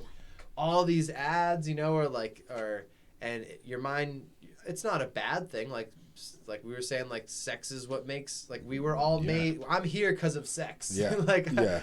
so it's a good thing, but like how much it can have a control on some people's life is because of like the society and the world we're in, and it's hard to unplug from that because you can't just go in the woods all the time. Like we have to see things, we have to go into stores, and not everywhere is that way, but it was just something where it became more obvious to me because it was like I was dating someone before I left for the trail, and then now I don't have a person around me, so the logic would be, well, he's lonely, you know, like, but my mind didn't really go to that kind of a thing. Like it wasn't, like I wasn't always thinking about sex or something, you know. It kind of rang true with the whole like just exercise and take a cold shower or something, right? Like, that's how it'll keep them not worrying about it, you know? And like, so I don't know. That was like a cool thing. You were that influenced is pretty much like the whole point. Yeah. There's so You were much just, like living. You were just like living your fucking life, and people weren't like, "Hey, sex." hey, look at these titties. Yeah. Yeah. Hey, you see this girl's boobs? Yeah. Hey. It's like It's such a powerful control method, and it like runs the world. Mm-hmm. Like, and it's like you could spruce anything up with a fat ass. Like no matter what you're selling. Mm-hmm. You could be selling hemorrhoid cream, and if the girl in the commercial's got a fat ass, people would be like, "Oh shit!" Like everyone's going crazy over. There's an AT&T girl with fucking huge boobs, and like everyone goes crazy over it. Yeah. But like, what you're talking about. she's the only AT&T person now. But like, oh, you haven't seen the Isn't it controversy? AT-IT? It's not AT-IT now. Is it? AT-IT? I don't know. And, oh, he's just throwing them zingers out. Fucking it. And it's like, it's mind blowing. Yeah. I have no idea what it's like to walk into the woods for that long of a time. Like I've never been taken away from like society, but I see it. You know what I mean? I see it's like the obvious downfall of society is like hypersexualization. What are you going to do about it? So same people control that. They're like, hey, look at this titty. We're going to make you look at this titty. And then we're going to, when you're not looking at this titty, we're going to flash a picture of the titty just in one little frame, and you're never going to know it. And you're going to be thinking about a titty later on, like, fuck.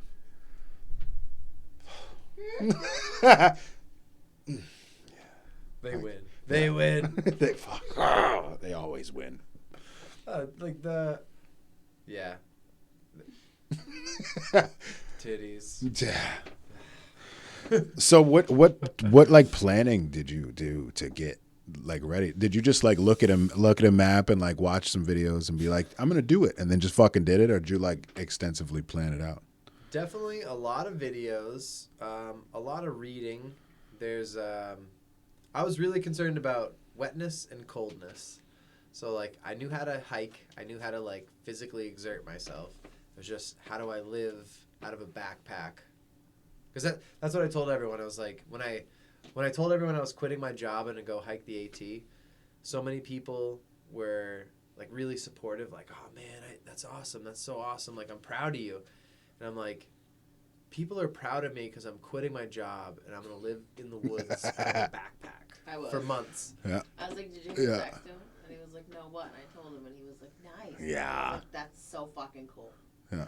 I know, but it's like, and people are like, it's like gutter trash shit, right? Like I'm gonna live. I was homeless. I was living out of a backpack, you know, essentially. That's when you know you're an adult, though. Unemployed, living out of a backpack. You know, if you say that and then you go, but I was hiking the AT. It's like, oh, okay. Yeah. Like he's doing bad, man. Yeah, His life's not going good. His life's not going good. Yeah, like shit went wrong there. You know, when you look at it, like you could think he went wrong, but like I was looking at it like he's gone. Doing great. He's doing, he's got the balls. Yeah. He's got the wherewithal to leave this fucking this system and just go take a walk for 130 fucking days. 119, whatever. No, That's I it's would, crazy. I'd do it again. I don't have those balls. I need money. I mean, it did take that. Like, there's no lie about that. Like, I've used up savings that I had for, that was meant for other things, but I decided, like, this is the time in my life where I'll have the time. So, like, yeah, I can go on some vacations, or I could buy, a nice little trinket to have, or I could use this money to allow me to, like, do something. Yeah. And that was kind of,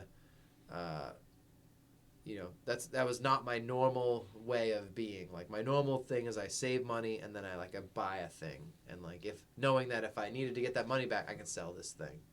I don't usually, like, spend my money on an experience. But really, I just spent money on food. My parents gave me a ride to Katahdin, so that was free. And then that's a long drive too. They're lucky it wasn't the gas prices of today. yeah, right. You would have been walking up to Katahdin. I did walk up to Katahdin. They brought me to the bottom. I walked up to the top. But yeah, I mean, essentially, I think I did the math, and it worked out to like, how much was it a day? Well, I know my food was expensive. My food was like $25 a day. But that's because it was $6 of that was to mail it to me. So, like, but most people. Oh, you got every set of your meals every couple days mailed to you? Yeah. Oh, wow. That's so you. I see. I was expecting, like, thinking that you were like getting off trail and going to like a supermarket to fucking or wherever, and then popping back on the trail with your backpack full of shit. Well, that makes way more sense. Yeah, I mean, people do that. Through research, I decided that, like, not every place has what you want. Yeah. Yeah.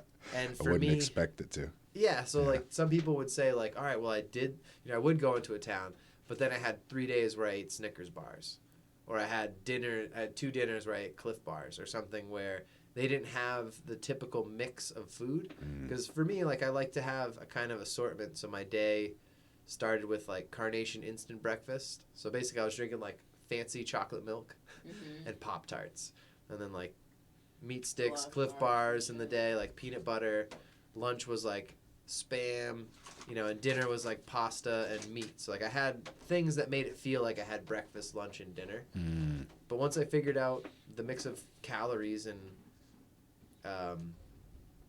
because it was my mom's friend is a dietitian, so once I figured out the mix of food, she looked at it to kind of just make sure I wasn't eating like too much salt, because I was basically going to eat the same shit for a long time and then be stressing my body.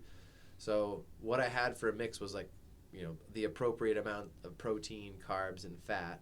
But it wasn't anything super fancy food. Like, I was eating Spam. I was eating, packets of chicken, like the little vac-sealed packets of chicken.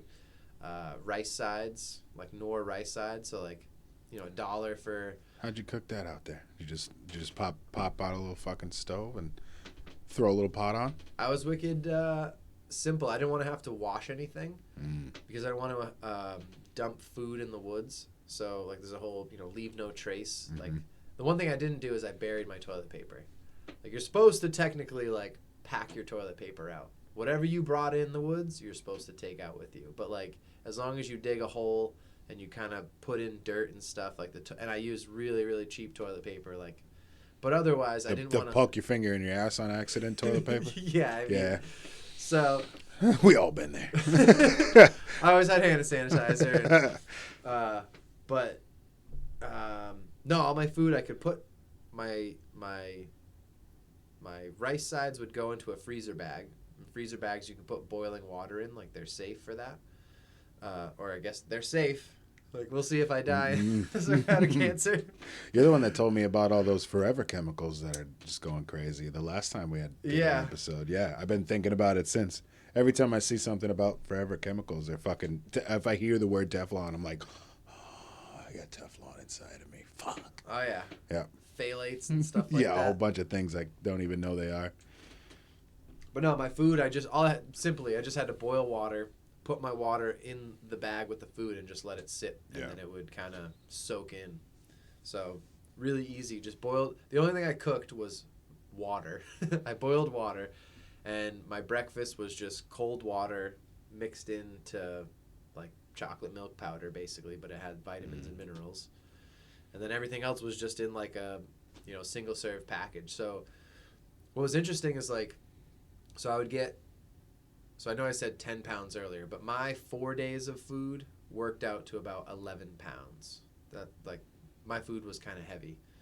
But of that 11 pounds, 1 pound was just packages. So, like, one time I saved all the trash. Like, I saved all my trash anyway, but I saved it and then weighed it. So that was interesting to me that, like, it took me a pound of trash just to get me food. Like, wow. But what was cool, like, some people think, too, like, I don't know, I could go on about this, but, like, the food thing that's the most, other than shoes, that, like, I went through 4 pairs of shoes. Like, from start to finish trash? Yeah. Wow. That they just, like, they wear out, like, the foam becomes, like, so compressed from you stepping that you feel every single thing. Or eventually, like I would have, like, 1/4-inch nubs to start for traction. Yeah. And my shoes were smooth at the end. Oh, shit. So I left rubber somewhere on the trails. Fuck. Little racing slicks. Yeah. All I had to change out was food and shoes. But all my gear was, thankfully, like, knock on wood, everything. Some people have to replace some of their shit, so it's expensive that way. But otherwise, I was just living in the woods on fucking Snickers bars and Cliff bars and meat sticks and. It's crazy because you think that like you would be having like tailored fucking food like to like your body specifically. Like when I think hiking the Appalachian Trail, I think it's gonna be like crazy. Like you see shit on TV. I think that's why, because I've got this weird understanding from what I've seen on TV. But like, it seems like a fucking trek through the Antarctic. Mm-hmm. Like. It's crazy that you're just like I was eating spam and talking to homeless guys in fucking blankets. It's crazy. I know. I mean, I filmed what I did, and I've been editing that, but I feel like what I'm putting out there I think is good, but I feel like there still is like when I go out to the Colorado Trail, I know what other things I want to include when I film, like. To show more of that, to show more of the trail itself, like, I guess there's so many aspects that you don't know what would be interesting until like after the fact and you talk to people. So I've heard a lot of that type of stuff where, and I know like if there was a difficult section, I'm not going to take a camera and film. Like I'm like this fucking sucks, But yeah. To film that would be helpful to show people. But then also. I know there's sections where I filmed where I'm like, yeah, this is just boring. Like, it's like walking through Clifford Park. Like, there are states where the trail, you don't really go through mountains. So the trail's like 2,200 miles. So if this is the whole trail, it's kind of like this. Like, you got Maine and New England, and you got kind of like Southern Virginia and Tennessee. But in the middle, like, New York, New Jersey, Pennsylvania is kind of low. So, like... The tallest thing in New Jersey is like 1,500 feet for elevation. And in New York, it has like the lowest point on the trail at like 100 feet above sea level or something like that, 200 feet above sea level. So like you kind of come out of the mountains through that part of the trail, and then you kind of come back. And then when you're in Virginia, North Carolina, which is towards the southern end, you're in like the Smoky Mountains, so you're at 6,000 feet. And when you're at the northern end, you're in, Mount Washington, 6,000 feet, Katahdin, 5,000 feet, but it all kind of slopes down. So it's really exciting at the beginning in the north, and then it got fucking boring. Like I'm sure. And then towards the end, it was exciting because I was like kind of racing the clock. Like I wanted to get home for Christmas, and it was just arbitrary deadline. Like I don't really care about Christmas, but it was just kind of a thing, and I didn't want to hike in the snow. Like. Yeah, that would be shitty. Yeah, like, it's not fun. I mean, it's okay. It's just, I mean, it's more challenge. It's not that it's not fun. It's just more challenge than I wanted to, like, put onto myself. Yeah. So, that's what you're going to be facing in the Rockies, right? They're known for having a lot of snow for a while. Yeah, so that's why, and what... treacherous. I'm hoping to go with a guy that I met, Josh, who was planning to do the Colorado Trail as well. So I'm hoping to go with him, so I'll like have an experience with like another person and like be able to kind of have some camaraderie for the thing. But he was saying to me the other day that they haven't had much snow this year, so you know, it's like he's kind of planning early July. That's kind of where I was planning to go. So, you know, you're getting a lot of the rains in the summer, so hopefully there's enough water because like all the snow, there's not much snow that has melted, but out there you start like the trail starts in Denver and goes to Durango, Colorado, and just outside of Denver, I think is the tallest point, which is like 13,000 feet. Wow. So like I've never, you know, the highest thing I've been is 6,000. Where we are right now is probably a couple hundred feet above sea level. Like you know, we're not near the coast, but we're not really mountainous where we are. So This is farmland right here. yeah, like it'll be different to be that high where there's no trees. And that's what they say out there is like crazy ass thunderstorms. Like you're on like an exposed rocky slope, and like you just see this cloud just coming at you, and it's just like there's nowhere to go. There's no cover, so you either just keep going over it and get down into safety, or you just kind of like hunker down on the ground kind of thing. So that sounds terrifying. yeah, it does. I'm not looking forward to that at all, but it'll be like thrilling. I've seen videos. There's this girl who's really popular on YouTube. It's Homemade Wanderlust, but Dixie. But there's a video of her, and her hair, she has like, you know, long hair. Her hair is sticking straight up. From the static? Yeah. Like, and she's hiking down, and she's like, we need to get down. Like thinking she's going to get struck by lightning. That's what it seemed like. Yeah. She's becoming a lightning rod. So... You got any fucking plans for like global fucking mountains, like hitting the Andes, or like what's that one in fucking Germany, the Sweden, the Matterhorn? Climb up that fucking thing. That's might be some reaching ice climbing right now. in there. That sounds crazy. My girlfriend was saying, like, she's like, I'm surprised you don't do ice climbing, and I was like, that just seems like Death Wish kind of stuff, or overly complicated, a lot of ropes, and, you know, driving in these, like, I could see, her and I had talked about, like, we want to do the 100-mile wilderness this summer. We're going to hike that. I was thinking about doing the long trail, which is in Vermont, but for international stuff, like somewhere in Iceland. Like, there's been a lot of, like, we have that new thing in Portland where it's like the I'm skip, like that. There's a port. Like, like we do the shipping port containers from Iceland. So I was wondering where the fuck that shit comes from. Yeah, like it's I don't know all the details, but I know it like we now have some connection to Iceland. So that's why on our TV, you know, networks, like there'll be these ads for Iceland, because kind of like, you know, we put our ads in Iceland, so people from Iceland come to Portland to vacation, and they do the same type of deal. But I wonder what those ads look like over there.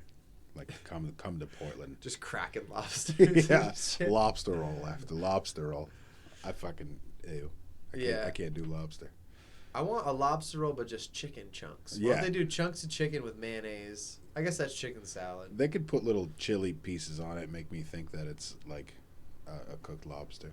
Or if you could fuck with someone and just take red hot dogs and chop them up. You could do that. So it's like red meat, you know, and they're like, yeah, it's a lobster roll, right? Like, I love this. This is the best lobster roll I've ever good. had. It's $43. Fucking insane. Imitation lobster roll, yeah. Dude, I just seen how they make that. And that is one of the most disgusting things I've ever seen put together. What's that? The imitation lobster and crab. Like, it's imitation for a reason. Yeah. There's almost no seafood in it whatsoever. It says tilapia on it, but like, it's mostly just like coagulated and consolidated oils that they jammed together and then like dyed and gave flavoring to look like something that crab doesn't even look like. Yeah. It's weird. Have you had the Impossible Burger stuff? Absolutely not. No way. No way. I want to try it. I can't. I've heard good reviews. Like I've heard some people like, it's pretty good. Like, but I see. I don't even eat like fast food or anything like that. So I know that shit's just made up of fucking like vegetable oils. Well, I think you can buy it. Like you can. I swear I've seen it in a package. Oh no, you can definitely buy it. They like Beyond Burger and Beyond sausage and shit like that. Just to like make it your own patty. If that shit was made out of like vegetable pulp, I'd be all about it. But I think it's not. No, it's grown meat. It's lab grown. Oh, we're talking about different things. Oh no, that's what I thought the Impossible Burger was like. It's meat proteins, but it's not from an animal. Whereas like they've already had veggie burgers where it's like you're saying like it's soybeans or something like mashed together or black beans and they make a patty. But this I'm pretty sure that like the Beyond beef, like that's why it's Beyond. It's like we've evolved this scientifically. What am I thinking of? Yeah, no, see what I was thinking of is it was the Beyond shit. Or maybe Beyond is I know Impossible Burger is a brand. Maybe Impossible. The Impossible one, I think, is the lab one. Maybe the Beyond one is vegetarian. It could be the lab one, too. Okay. I'm not sure if it's, like, vegetarian or if it's, like, I don't know, but it's not, like, actual ingestible food. I'm sure all of it's not really ingestible, all of fast food you can, shit. But. Well, yeah, I was going to say, you can ingest anything. If it digests, I bet your kids ingest crayons, all the time. Yeah, they don't digest. Scraping, like, ribbons off with their teeth. That's disgusting. I don't know.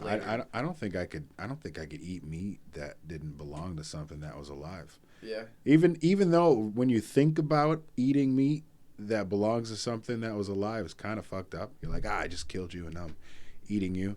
Like fried chicken is the craziest one because it's like you kill the chicken and then you dip it in its babies, in like a juice of its babies, and then you fry it and then you eat it. Yeah. You eat its whole family lineage. Yeah.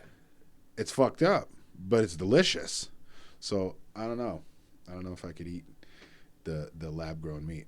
I'm sure if someone like made it real fucking good, you might be able to convince me.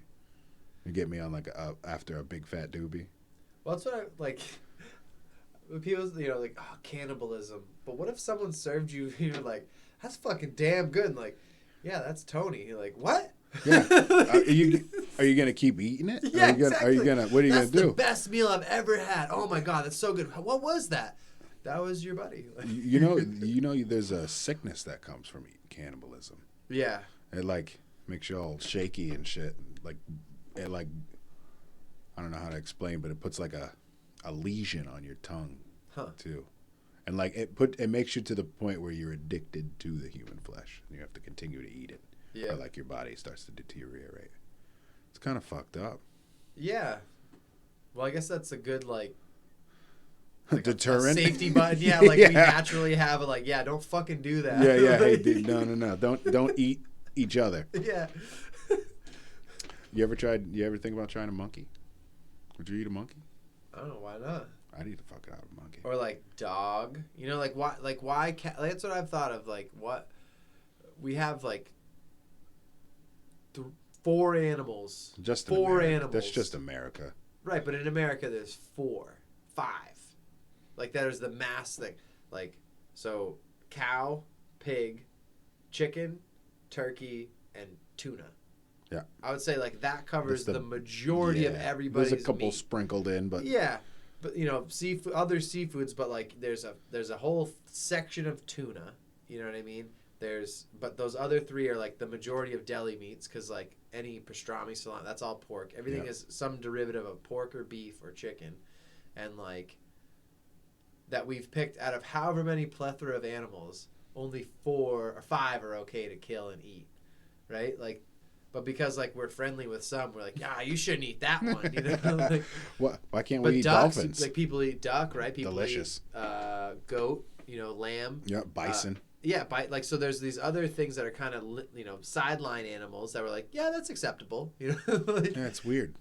Like, Yeah, I think. I mean, it probably definitely comes from racism. You know, like it's just like, well, those people eat it, and we don't like those people. So if you eat that stuff, we don't like you too. Yeah. But like, Makes sense. but why did we pick? Like, yeah, that would be a good like history channel. Why did we pick the cow? Like, are they just a really easy to grow and like they make a lot of meat? You know, and Both. they don't fight us. Yeah. Like they're not really. They're the cleanest of all of them too, because they have 4 stomachs. All their food gets processed so much better. So like the meat is the cleanest out of all those animals. Oh, I didn't know that. Like a pig eat anything full of parasites. Yeah. Okay. Same with a chicken too. But I mean, I'm sure a cow that's just licking the ground is probably full of fucking parasites too. But their bodies like clean it out with their 4 stomachs. Mm-hmm. It like ferments it and fucking then breaks it down and then ferments it again and then breaks it down. That's just what I've been told.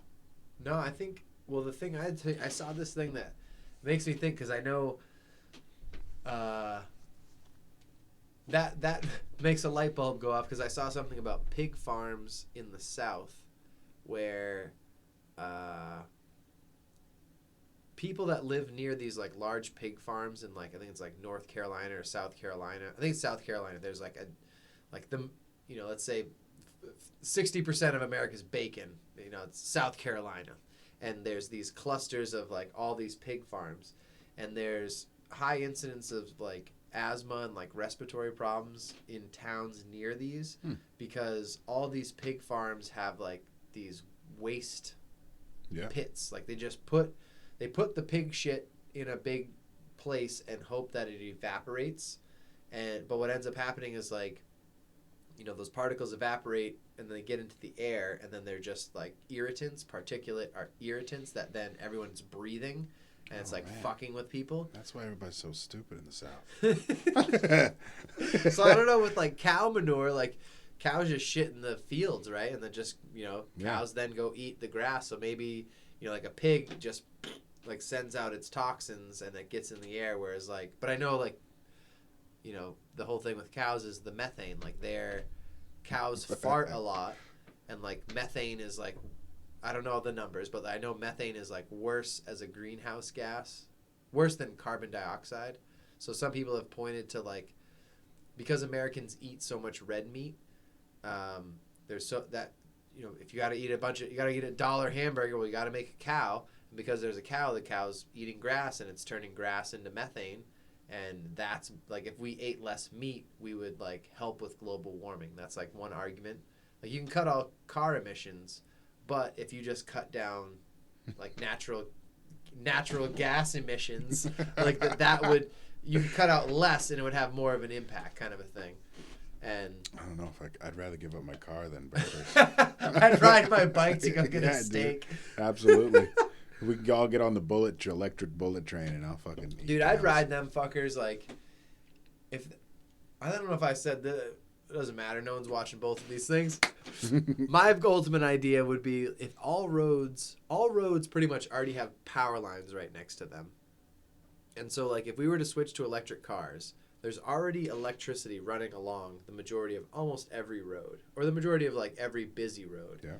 So if then the power could just be tapped into the road, and they could just over top of pavement lay down a track that's an electrified track. And then every car, instead of like at a bumper car, it's a thing going to the ceiling. Instead, it's just a thing riding on the bottom, like a trolley car, that's getting a charge from the road, and that's powering the car. So like there's already power. Like you can still have a battery in the car, so when you go into your driveway, you know, you don't have that special road, you're on a battery, and then you come out of your driveway and now you're on the main road and you're running off like the grid. You know what I mean? What if you could just take the energy right out of the sky from the wires? So like with like a radio frequency like grabber. Like Tesla style, like it's beaming you the power. Yeah, you could just take the power, cuz like that static electricity is safe. Like you could walk in and be grounded and not die. That would be fucking amazing. Well, that would make sense because like I think like every telephone pole, I think like the standard is like it's either 500 or 1,000 feet, a span between each telephone pole. So like if each telephone pole had 50 to 100 on normal roads, and then when you get to like transmission lines, you're looking at like 200 feet between each 200 to 500 feet. Yeah. I only know this because I trimmed trees for power lines. Yeah. So I remember most of them are between 50 and 150 feet apart. Okay. But still, it's just astronomical. And like if you're standing next to it, you're like, wow. Yeah, but it's really like enough where like you'd leave one broadcast Yeah. area and then you'd hit the next one, and you'd like Just constantly. Yeah. So that. And if it went out, you'd probably still have enough juice to get you to the next one that's available. Yeah. Like if there's some malfunction on this pole, you'll be able to at least coast to the next pole and get a zap of juice. Like When I post this, they're gonna immediately rip it offline. I'm gonna get a text message for that. Hey, we'd like to speak with you. Fuck. Yeah, that's one of these ideas. We would love to buy this and never do anything with it. Mm-hmm. Yeah, we're gonna patent it and then squash just your put idea. it away. Yeah, exactly. We know how to make. There was one that was this guy. I feel like he was like making his own hydrogen. Like had something to make hydrogen out of water, like very easily. Like could, I think. It's just He was running a welder. I gotta look this up because this was like I swear to God, he had like some kind of a welder or something that was like it was doing electrolysis. So he had a machine that was able to separate water and create hydrogen gas very easily, because like that was said to be the most costly part of hydrogen. Like hydrogen. That was the thought, is instead of going to like before lithium batteries, like in the early 2000s, it was we're going to have hydrogen. Hydrogen's going to burn, but it burns clean. So we don't have to have batteries. We just need to make this gas that burns. But everyone thought like hydrogen bomb or like the Hindenburg, like it's very dangerous. So it didn't have as much of a taking a hold. But like the creation of hydrogen, like you have to use energy to make hydrogen. So it's like, well, we'd have solar panels that would do this hydrogen. So this guy was like, I can make hydrogen like really easily. Like it takes less energy to do it. So it's like more reason to move to going to hydrogen. But some of the conspiracy stuff is like, well, there's still gas, like there's still oil. So we don't need to move to that yet. Let's use up this stuff. Like we're sitting on this. I'm gonna sell that first, and then we'll go to that. There's no end to fossil. It's called fossil fuel. It was coined by J.P. Morgan to create like scarcity. It's abundant. There will never be running out of oil. That's bullshit. Well, I had this conversation with my dad. My dad's a smart guy, and I was like, how many, if they say fossil fuels, like we all agree that like fuel. Even people that don't believe in climate change or anything, like they're like, yeah, it's dinosaur bones, right? Like it's something lived, some plant or thing lived, it died, it got smushed, and now we have oil. Yeah, but like that's what they say. If we burn, however many, like I use however many gallons to drive here, like we go through gallons like that, like how many dinosaurs does it take to make a gallon? Like, I'd love to know that number. Yeah. Like, how many dinosaurs had to die to make a gallon? And then, if we're pumping however many billion gallons a day or whatever, how many fucking dinosaurs lived? Like, I'm not even trying to say, like, aliens did it, but, like... It doesn't even compute. Like, how many fucking things were around and are under the earth? And if we pumped it all out, like, all right, I drank this beer, now it's empty. Well, is there a pocket in the earth that big? So, like, how many... That's what I haven't heard anyone explain, like... Have you ever heard of liquefaction? Yeah, just, like... Well, like, yeah, with landslides and things like... That's how I know it, like, same geology. general concept, yeah. Yeah, so, like, think, like... This is just my hypothesis, right?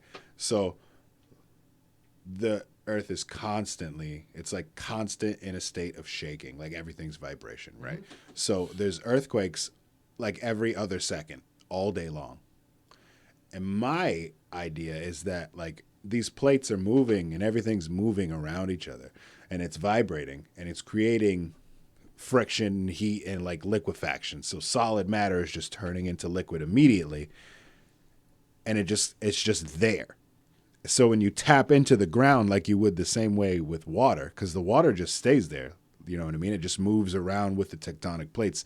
I think the oil is the water and all the material from the movement just becoming like its own thing, like gluten, like how gluten works with flour. Mm-hmm. Like if you can rub flour together and it'll be fine, but if you rub it together for fucking a half hour, it becomes this ridiculously stretchy, like immovable fucking thing.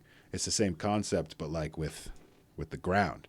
So like oil's always constantly being made. I don't think it's like organic matter from dinosaurs. That wouldn't even make sense to me. You know, that's just my hypothesis, though. And also the fact that all the dinosaur bones that we see in there were made by China, and that really fucks me up. So I'm having a hard time with dinosaurs lately. Like, I think this thing. What's this? I haven't heard this thing. So every dinosaur bone you see in like the Smithsonian or any museum is plaster Paris. There's a company in China that creates replicas of the bones. Right. So they don't even have complete skeletons of actual dinosaurs on display. It's all plaster of Paris. Everything is kept down in the basement. Yeah. So.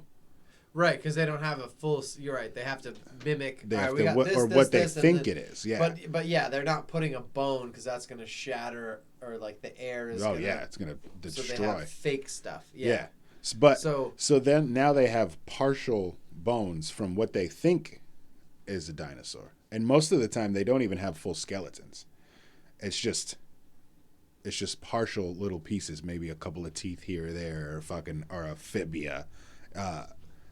So like it makes me think that like obviously all flora and fauna was bigger way back in the day, but like I don't believe it was just dinosaurs. I think literally everything was bigger. Mm-hmm. You know what I mean? So like when you look at a dinosaur, it's like I don't believe that there was just dinosaurs walking around and that's it. You know what I mean? Like I feel like there was sentient life also amongst all of those dinosaurs. Gigantic humanoid type beings. But I can't prove anything, obviously. But that's what I think. Yeah. Because, like you said, how many fucking dinosaurs would have to be smushed into little bits of fossil fuel to create that much oil? Like, we're still pumping millions of gallons of oil out of the ground, like, hourly. Yeah. So where the fuck is it coming from? It's like that's an impossible concept to me. And, like, the first person to find the dinosaurs was tied in with the royal family in Britain. So, like, it also puts a little sketchiness onto it. Like, he was just like, oh, I found a dinosaur. Mm-hmm. I'm going to name it something. I took a little Australian there, but it tends to happen. They're all the same. That's just that's where they sent some of them. That was the relatives. Prison colony. Yeah. No, I mean, yeah, it's like at a certain point, you just take, even if you're like a smart person, you have to just like, you read something and you're like, well, that guy dedicated his life to figure that out, so I guess that's how it is. Like, you know, like there's so many things that we all have to just like kind of accept. Like we've all had a picture, like a dinosaur must have been green. Well, why is that? Well, reptiles are mostly green now, so they must have been green then. Like, couldn't this thing have been bright blue? Like, I don't know. Couldn't have. Like, we don't have the skin. All we have is the fucking bone. Yeah. But we still give it, like, muscle texture. Like, how do you know what the Sounds muscle looks and like? Shit. Yeah, you know, like, mating. Like, some of the stuff where it's like, that's a stretch to me. I mean, like, I took geology classes, and some of the stuff with geology is, like geologic timescales. The Appalachian Trail, to take it to that. The Appalachian Trail is the Appalachian mountain range. If I'm wrong, I'm wrong, but it's roughly like 280, 300 million year when that was first created. And within it's a cool word, it's called orogenies. Oh, that sounds sexual. I know, but it's like when mountain ranges are formed, and so like you're saying with the plate tectonics, like that, you know, there are masses of solid earth that's floating above a liquid center of our earth, and those pieces are either moving towards each other or pulling away or sliding past each other, and that in that process over a long fucking time, like as stuff smashes, it pushes up, and then you get these mountains.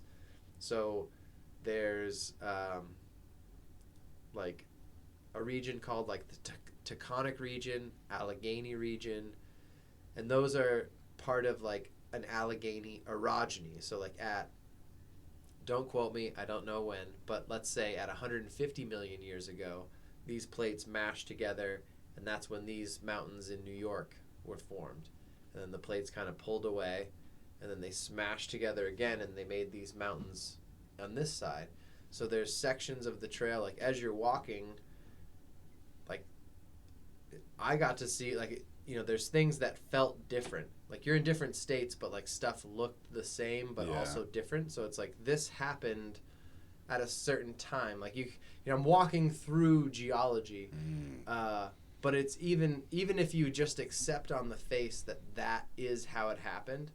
Like if you say 140 million years or 150 million years, even 10 years is a big time, but 10 million years? It's huge. So like you just have to go, yeah, someone figured that out, and yeah, it's a 280 million years ago. You're like, sure, you know, and that makes you feel so insignificant.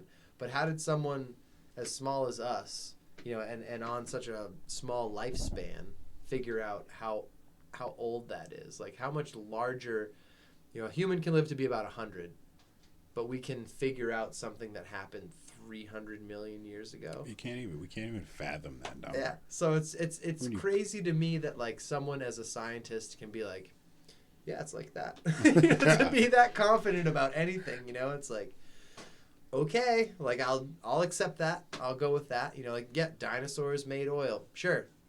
But that doesn't answer all my questions. Like, no, I still it answers none of them.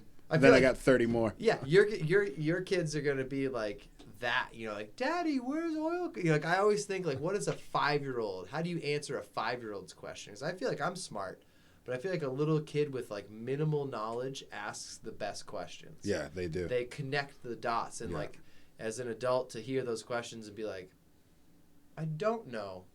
Why is the moon, you know, never rotate? Why do we always see one side of the moon? I don't know. I'll get back to you. Yeah. Like, little stuff, but you take it for granted. You know, like, you know that when it's a full moon, there's a bigger tide. You may know some stuff as an adult, but you may not know, like I can't answer that. Like, why does the moon face? It's always one way. You know, like little stuff, right? Like, even you've probably seen models of like the Earth spinning around the sun, but the sun is also spinning.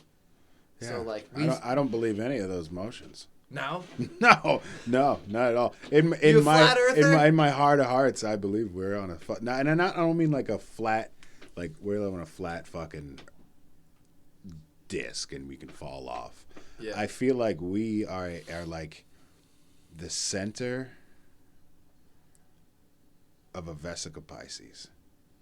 What's that? Like you know the Venn diagram and where they meet? Yep. Right in the middle.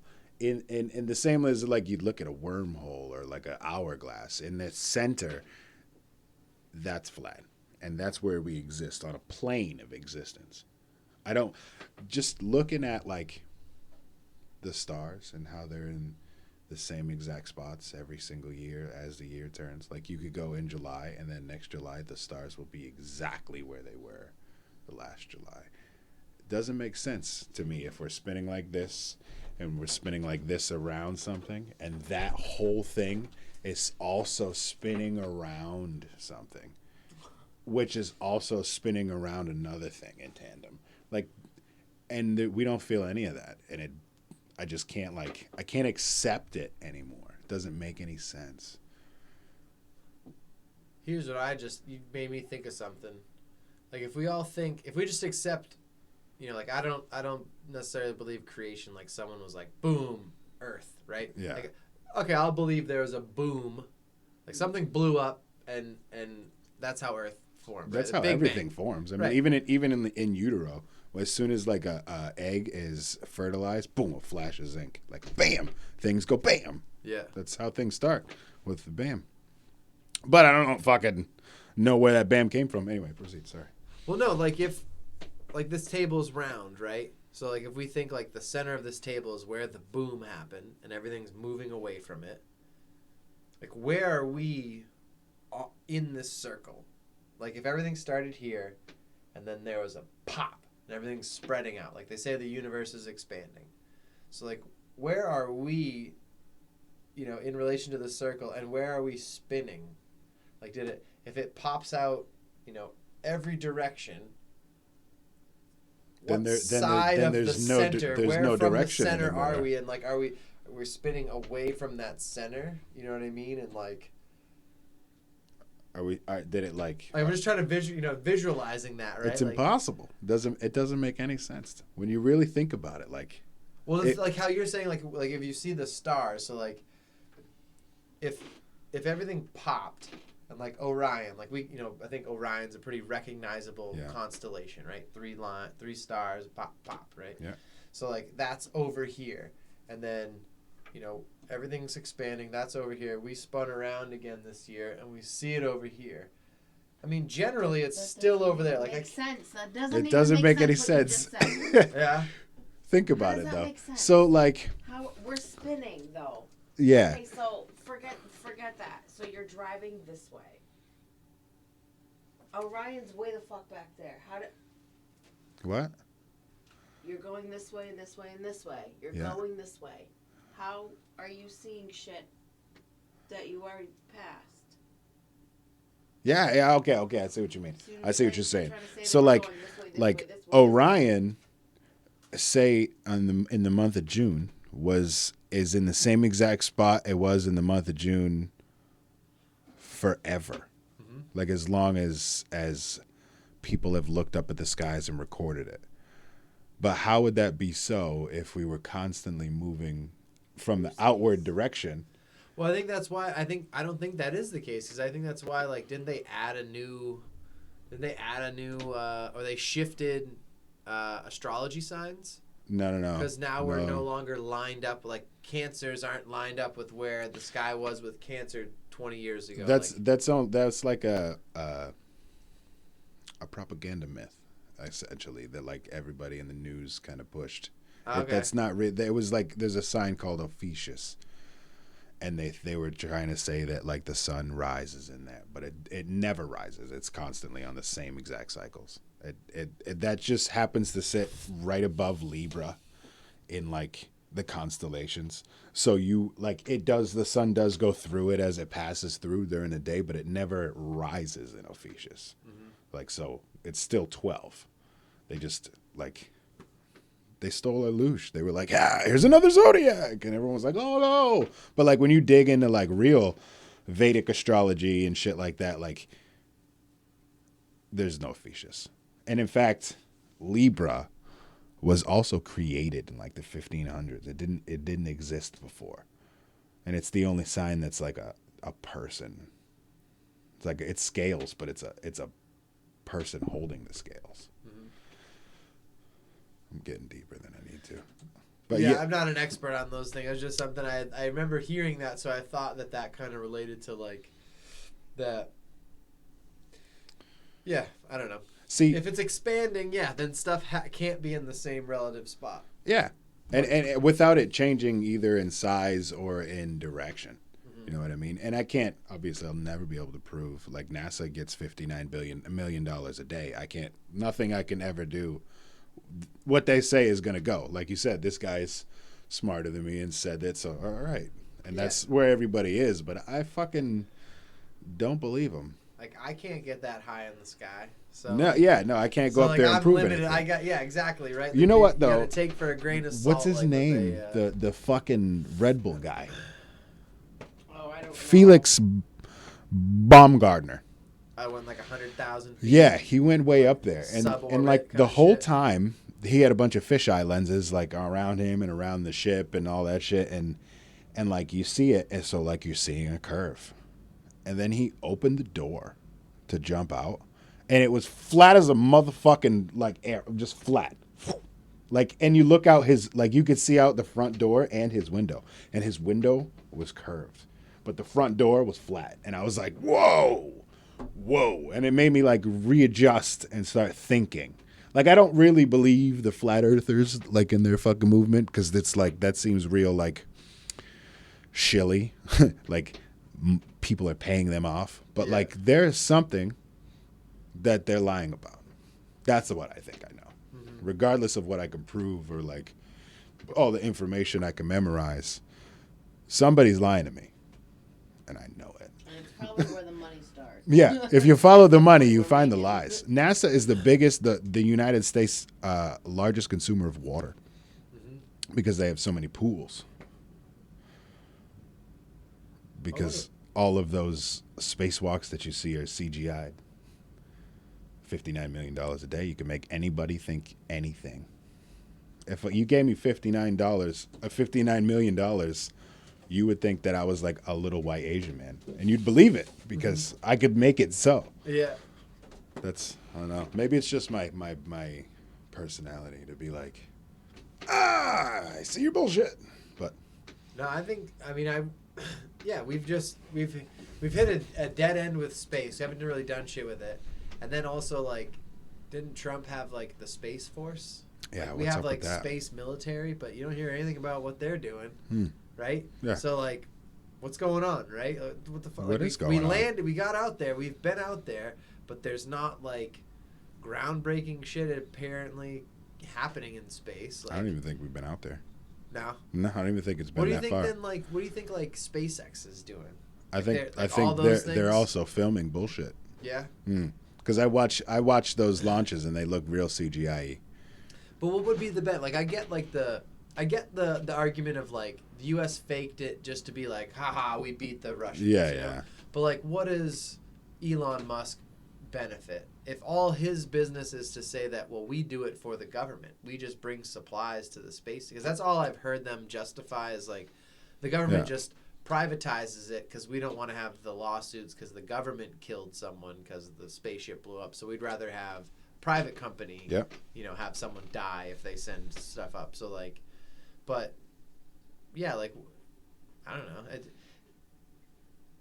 Like I said, like, it what seems would like be a the big reason to rah-rah. hide all that? Yeah, like what's going on? You know, what's know. there, right? That's the answer we'll never know. They'll never let us know that. That shit would have to be some catastrophic fucking event where like all society collapsed and we'd be like, oh my God, they were faking it. But like, we'll never know that answer unless like the top falls down. Somebody wants to keep things secret. And like obviously that moon, I don't know if you've ever seen the Stanley Kubrick film of the moon. Them on the moon, but that shit is fake as fuck. That is the craziest fucking thing. The moon landing. Yeah, dude, videos? that is crazy. It's almost claymation if you really watch it. The shadows are all off, and like, who the fuck shot the videos of the tinfoil landers? Like, they say space is like real cold and like there's dust and rocks and shit all over the place, and like a little fucking pebble could rip through the space station. How the fuck did we land that lunar fucking module onto the moon? It's like made out of tinfoil and like foil gold. It was weird. And then like it blasted back off. Like, I just don't believe it. And then they called the president from the moon. But like, I can't get service in my basement. That doesn't make sense. No, I hear. I mean, yeah, there's plenty of stuff on that where it. Dude, because there's one clip. I feel like there's a clip that shows them like blasting off from the moon, and it's like they had, as if they had cameras that could work them in that kind of conditions. Yeah. Like, it's zero. My GoPro doesn't negative. work when it's 20 out. Yeah, like it dude. shuts off. Like, my phone shuts off. My phone nowadays can't charge if it's too cold. Yeah. So, like, how did shit then, in the vacuum and coldness of space, just, like, work in the 60s when it was, like, you know, old school battery technology? Like people still had radios in their house instead of TVs at that time. You know what I mean? Like, I'm not 100% on the, like, it's fake, but I do think, like, there's a hell of a lot of technical advancements that had to have happened and just work seamlessly. Then we got there. And then as if as a country, like, we did all this crazy science, and then we're like, yeah, we got there, done. Like, and then did nothing else to improve science or, like, you know, like, there was all these, you know, to figure out all that shit, and then, I Yeah, it's. We'll never know. We'll never know. We'll never know.